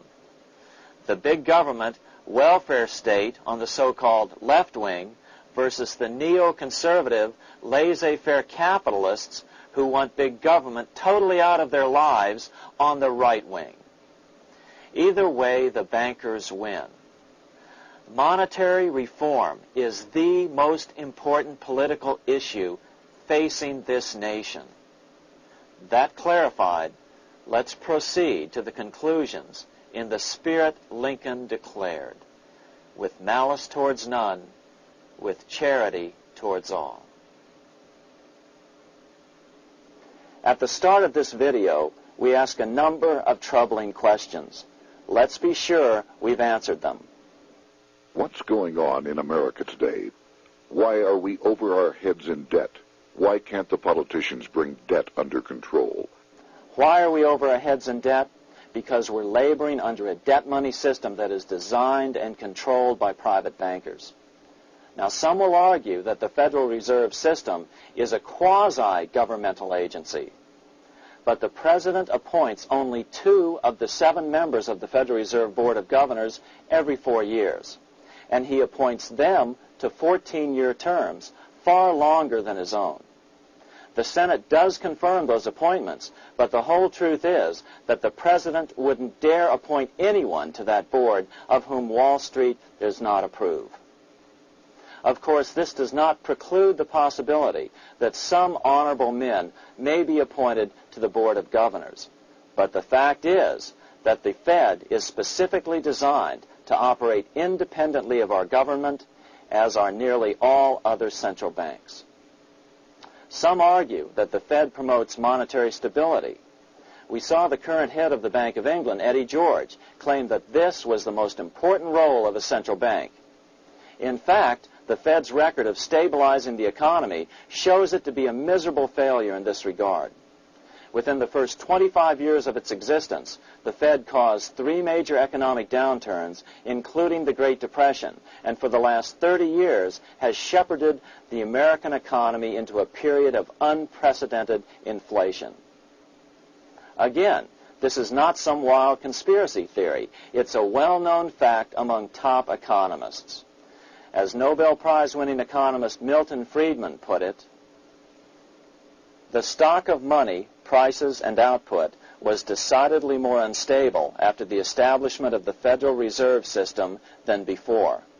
The most dramatic period of instability in output was, of course, the period between the 2 wars, which includes the severe monetary contractions of 1920-21, 1929-33, and 1937-38. No other 20-year period in American history contains as many as 3 such severe contractions. This evidence persuades me that at least a third of the price rise during and just after World War I is attributable to the establishment of the Federal Reserve System, and that the severity of each of the major contractions, 1920-21, 1929-33, and 1937-38, is directly attributable to acts of commission and omission by the reserve authorities. Any system which gives so much power and so much discretion to a few men so that mistakes, excusable or not, can have such far-reaching effects is a bad system. It is a bad system to believers in freedom just because it gives a few men such power without any effective check by the body politic. This is the key political argument against an independent central bank. To paraphrase Clemenceau, money is much too serious a matter to be left to the central bankers. We must learn from our history before it is too late. Why can't politicians control the federal debt? Because all our money is created out of debt. Again, it's a debt money system. Our money is created initially by the purchase of U.S. bonds. The public buys bonds like savings bonds, the banks buy bonds, foreigners buy bonds, and when the Fed wants to create more money in the system, it buys bonds, but pays for them with a simple bookkeeping entry which it creates out of nothing. Then this new money created by the Fed is multiplied by a factor of 10 by the banks thanks to the fractional reserve principle. So although the banks don't create currency, they do create checkbook money or deposits by making new loans. They even invest some of this created money. In fact, over $1 trillion of this privately created money has been used to purchase U.S. bonds on the open market, which provides the banks with roughly $50 billion in interest, risk-free, each year, less the interest they pay to some depositors. In this way, through fractional reserve lending, banks create over 90% of the money and therefore cause over 90% of our inflation. What can we do about all this? Fortunately, there's a way to fix the problem fairly easily, speedily, and without any serious financial problems. We can get our country totally out of debt in 1 to 2 years by simply paying off these U.S. bonds with debt-free U.S. notes, just like Lincoln issued. Of course, that by itself would create tremendous inflation, since our currency is presently multiplied by the fractional reserve banking system. But here's the ingenious solution, advanced in part by Milton Friedman, to keep the money supply stable and avoid inflation and deflation while the debt is retired. As the Treasury buys up its bonds on the open market with U.S. notes, the reserve requirements of your hometown local bank will be proportionally raised, so the amount of money in circulation remains constant. As those holding bonds are paid off in U.S. notes, they will deposit this money, thus making available the currency then needed by the banks to increase their reserves. Once all the U.S. bonds are replaced with U.S. notes, banks will be at 100% reserve banking instead of the fractional reserve system currently in use. From this point on, the former Fed buildings will only be needed as a central clearinghouse for checks and as vaults for U.S. notes. The Federal Reserve Act will no longer be necessary and could be repealed. Monetary power can be transferred back to the Treasury Department. There would be no further creation or contraction of money by banks. By doing it this way, our national debt can be paid off in a single year or so, and the Fed and fractional reserve banking abolished, without national bankruptcy, financial collapse, inflation or deflation, or any significant change in the way the average American goes about his business. To the average person, the primary difference would be that for the first time since the Federal Reserve Act was passed in 1913, taxes would begin to go down. Now there's a real national blessing for you, rather than for Hamilton's banker friends. Now let's take a look at these proposals in more detail. Here are the main provisions of a Monetary Reform Act which needs to be passed by Congress. We've drafted a proposed Monetary Reform Act which follows at the end of this tape. Of course, variations with the same results would be equally welcome. 1. Pay off the debt with debt-free U.S. notes. As Thomas Edison put it, if the U.S. can issue a dollar bond, it can issue a dollar bill. They both rest purely on the faith and credit of the United States government. This amounts to a simple substitution of one type of government obligation for another. One bears interest, the other doesn't. Federal Reserve notes could be used for this as well, but could not be printed after the Fed's abolished as we propose, so we suggest using U.S. notes instead. 2. Abolish fractional reserve banking. As the debt is paid off, the reserve requirements of all banks and financial institutions would be raised proportionally at the same time to absorb the new U.S. notes, which would be deposited and become the bank's increased reserves. Towards the end of the first year of the transition period, the remaining liabilities of financial institutions would be assumed or acquired by the U.S. government in a one-time operation. In other words, they too would eventually be paid off with debt-free U.S. notes in order to keep the total money supply stable. At the end of the first year or so, all of the national debt would be paid, and we could start enjoying the benefits of full reserve banking. The Fed would be obsolete, an anachronism. 3.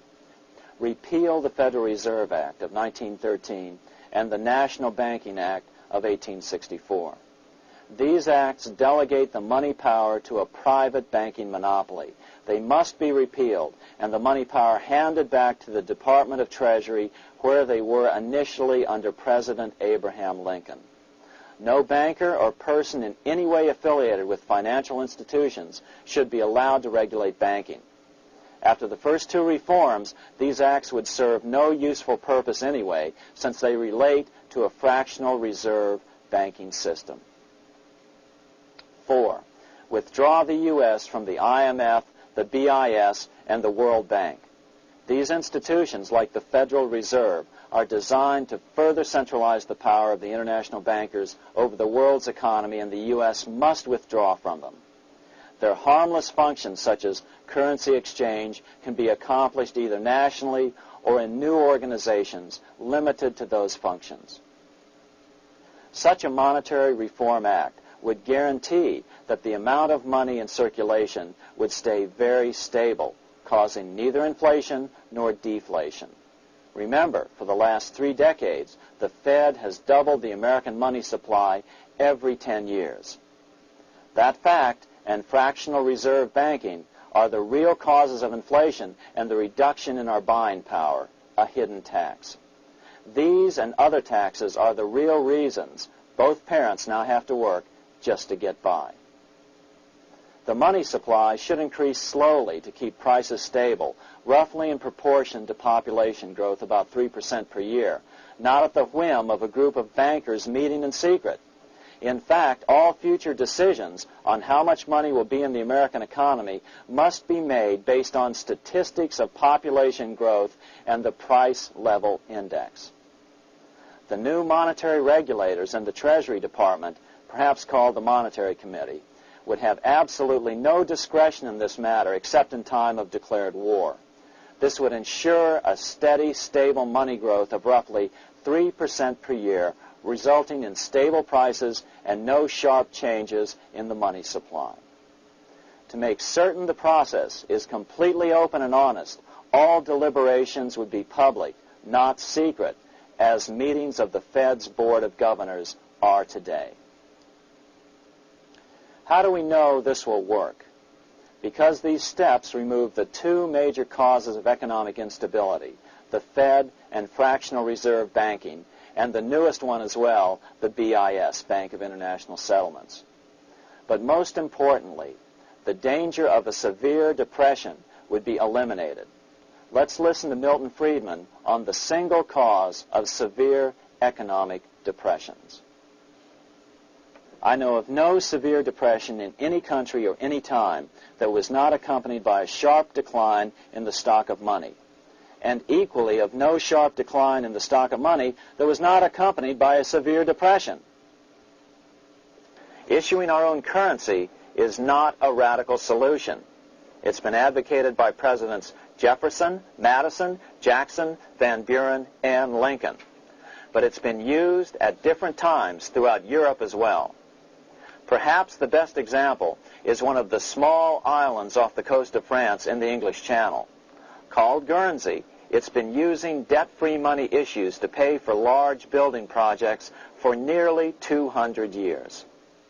Here we are on Guernsey, and this is the Guernsey flower and vegetable market. Guernsey is one of the most successful examples of just how well a debt-free money system can work. In 1815, a committee was appointed to investigate how best to finance this new market. The impoverished island could not afford more new taxes, so the state's fathers decided to try a revolutionary idea: issue their own paper money. They were just colorful paper notes, backed by nothing, but the people of this tiny island agreed to accept them and trade with them. To be sure they circulated widely, They were declared to be good for the payment of taxes.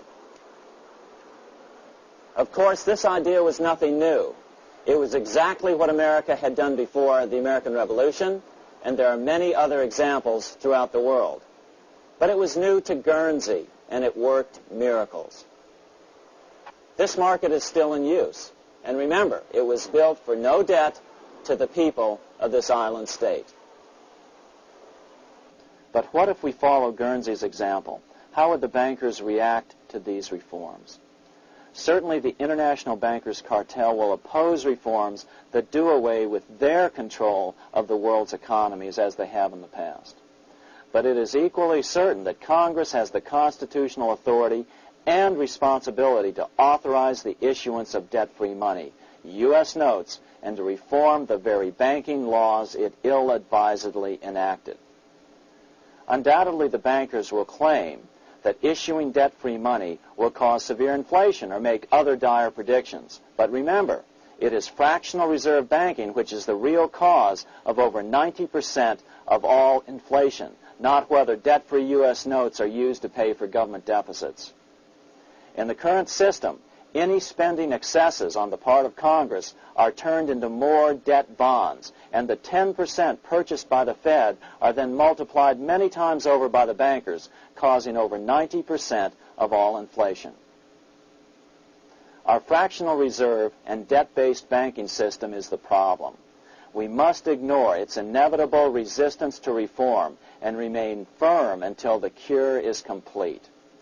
As the director of the Bank of England in the 1920s, Sir Josiah Stamp put it, referring to this modern fractional reserve banking system, banking is conceived in iniquity and born in sin. Bankers own the earth. Take it away from them, but leave them the power to create money and control credit, and with the flick of a pen, they will create enough money to buy it back again. Take this great power away from the bankers, and all great fortunes like mine will disappear, and they ought to disappear, for this would be a better and happier world to live in.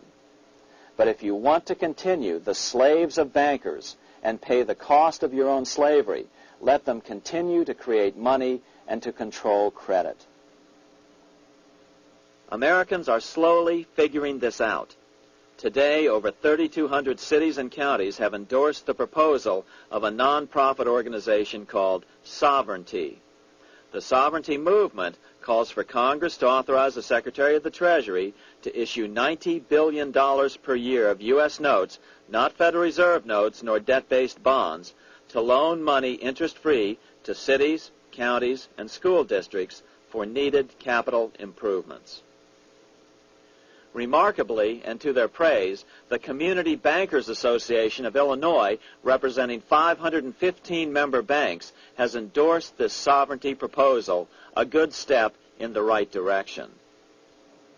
This brings us to another one of our questions posed at the first of this tape. Are we headed into an economic crash of unprecedented proportions? If so, can we prevent it? And what can we do to protect our families? As Milton Friedman has repeatedly pointed out, no severe depression can occur without a severe contraction of money. In our system, only the Fed, the Bank of International Settlements with U.S. bankers' cooperation, or a combination of the largest Wall Street banks could cause a depression. In other words, our economy is so huge and resilient, a depression just can't happen by accident. Unless we reform our banking system, they will always have that power. They can pull the plug on our economy anytime they choose. The only solution is to abolish the Fed and the fractional reserve banking system and withdraw from the BIS. Only that will break the power of the international bankers over our economy. And keep in mind, a stock market crash itself cannot cause a severe depression. Only the severe contraction of our money supply can cause a severe depression. The stock market crash of 1929 only wiped out market speculators, mostly the small to medium ones, resulting in $3 billion in wealth changing hands. but it served as a smokescreen for a 33% contraction in credit by the Fed over the next 4 years, which resulted in over $40 billion in wealth from the American middle class being transferred to the big banks. Then, despite impotent howls of protest from a divided Congress, the independent Fed kept the money supply contracted for a full decade. Only World War II ended the terrible suffering the Fed inflicted on the American people. In a depression, the remaining wealth of the debt-burdened American middle class will be wiped out by unemployment, declining wages, and the resulting foreclosures. If we start to act to reform our monetary system, the money changers may do what they did in 1929 and then the 1930s, crash the stock market and use that as a smokescreen while contracting the money supply. But if we're determined to fight to regain control over our money, we can come out of it fairly quickly, perhaps in only a very few months, as U.S. notes begin to circulate and replace the money withdrawn by the bankers. The longer we wait, the greater the danger we'll permanently lose control of our nation. But some still wonder why the international bankers would want to cause a depression. Wouldn't that be killing the goose that is currently laying all those golden interest eggs? Remember what Larry Bates said at the first of this videotape. You see, in periods of economic upheaval, in economic crisis, wealth is not destroyed. It is merely transferred. Do we have any hints as to what the money changers have in store for us? Here's what David Rockefeller, the chairman of Chase Manhattan Bank, the largest Wall Street bank, had to say. We are on the verge of a global transformation. All we need is the right major crisis and the nation will accept the New World Order. So, crisis is needed to fulfill their plans quickly. The only question is when the crisis will occur. Fortunately, we probably have a little time. It's unlikely that this crisis will occur before the 1996 elections, but after that, the danger begins rising. But whether or not they decide to cause a crash or a depression through relentless increases in taxes and the loss of hundreds of thousands of jobs being sent overseas thanks to trade agreements such as GATT and NAFTA, the American middle class is an endangered species. Cheaper labor, including slave labor in Red China, which Harry Wu has heroically documented, is being used to compete with American labor. In other words, money is being consolidated in fewer and fewer hands as never before in the history of this nation or the world. Without reform, the American middle class will soon be extinct, leaving only the very rich few and the very many poor, as has already occurred in most of the world. We've been warned of all this by congressmen, presidents, industrialists, and economists down through the years. Religious leaders, too, have seen the danger. About 1898, during the time of William Jennings Bryan, Pope Leo XIII put it this way. On the one side, there is the party which holds the power because it holds the wealth, which has in its grasp all labor and all trade, which manipulates for its own benefit and its own purposes all the sources of supply, and which is powerfully represented in the councils of state itself. On the other side, there is the needy and powerless multitude, sore and suffering. Rapacious usury, which, although more than once condemned by the Church, is nevertheless under a different form, but with the same guilt, still practiced by avaricious and grasping men, so that a small number of very rich men have been able to lay upon the masses of the poor a yoke little better than slavery itself. More recently, during America's Great Depression, Pope Pius XI spoke of the same problem. In our days, not alone is wealth accumulated, but immense power and despotic economic domination is concentrated in the hands of a few. This power becomes particularly irresistible when exercised by those who, because they hold and control money, are able also to govern credit and determine its allotment. For this reason, supplying, so to speak, the lifeblood to the entire economic body, and grasping, as it were, in their hands the very soul of the economy, so that no one dare breathe against their will. But now, let's get back to our original questions. What can we do to protect our families during a depression? First of all, get out of debt if you can, even if it means lowering your standard of living. Otherwise, you stand to lose everything that is debt-financed. Secondly, get liquid. Reduce your wealth to more liquid forms. Reduce your real estate assets, for example. If you own your own house outright, then fine. If not, then sell other assets to pay it off. For a worst-case scenario, consider putting some of your assets into old silver coins. Pre-1965 silver coins are 90% silver. From 1965 on, they are not. It's been said that during a severe depression, a single silver dollar may be able to buy your family groceries for a week. Why will old silver dollars become so valuable? Because most people are familiar with them. They know they are of an assured weight and purity.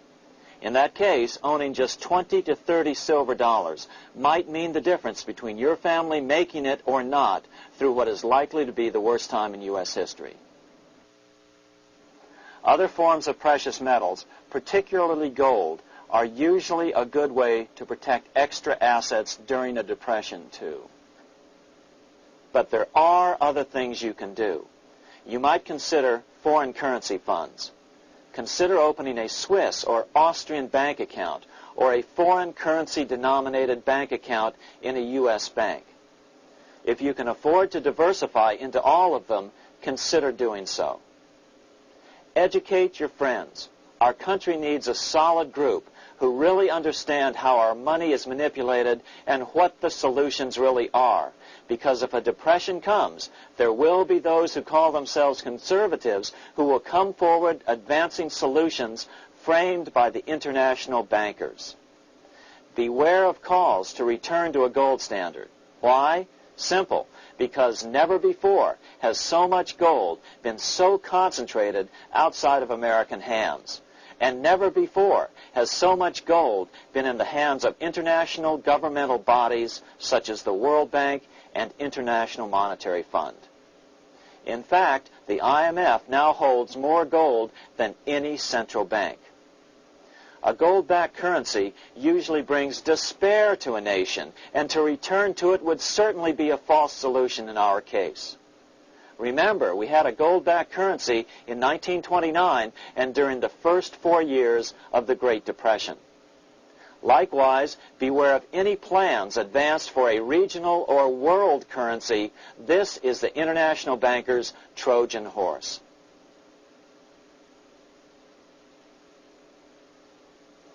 Educate your member of Congress. It only takes a few persuasive members to make the others pay attention. Most congressmen just don't understand the system. Some understand it, but are so influenced by bank PAC contributions that they ignore it, not realizing the gravity of their neglect. We hope we've made a valuable contribution to the national debate on monetary reform. It remains for each man to do his duty, consistent with his state in life. May God give us the light to help reform our nation and ourselves. We say ourselves because ultimately vast multitudes of men are going to be driven more and more to desperation by the accumulation of the world's wealth in fewer and fewer hands. Men will tend to become like their oppressors, selfish and greedy. Rather, let's keep in mind during this period of reform a warning not to lose sight of greater things. As Pope Pius XI put it,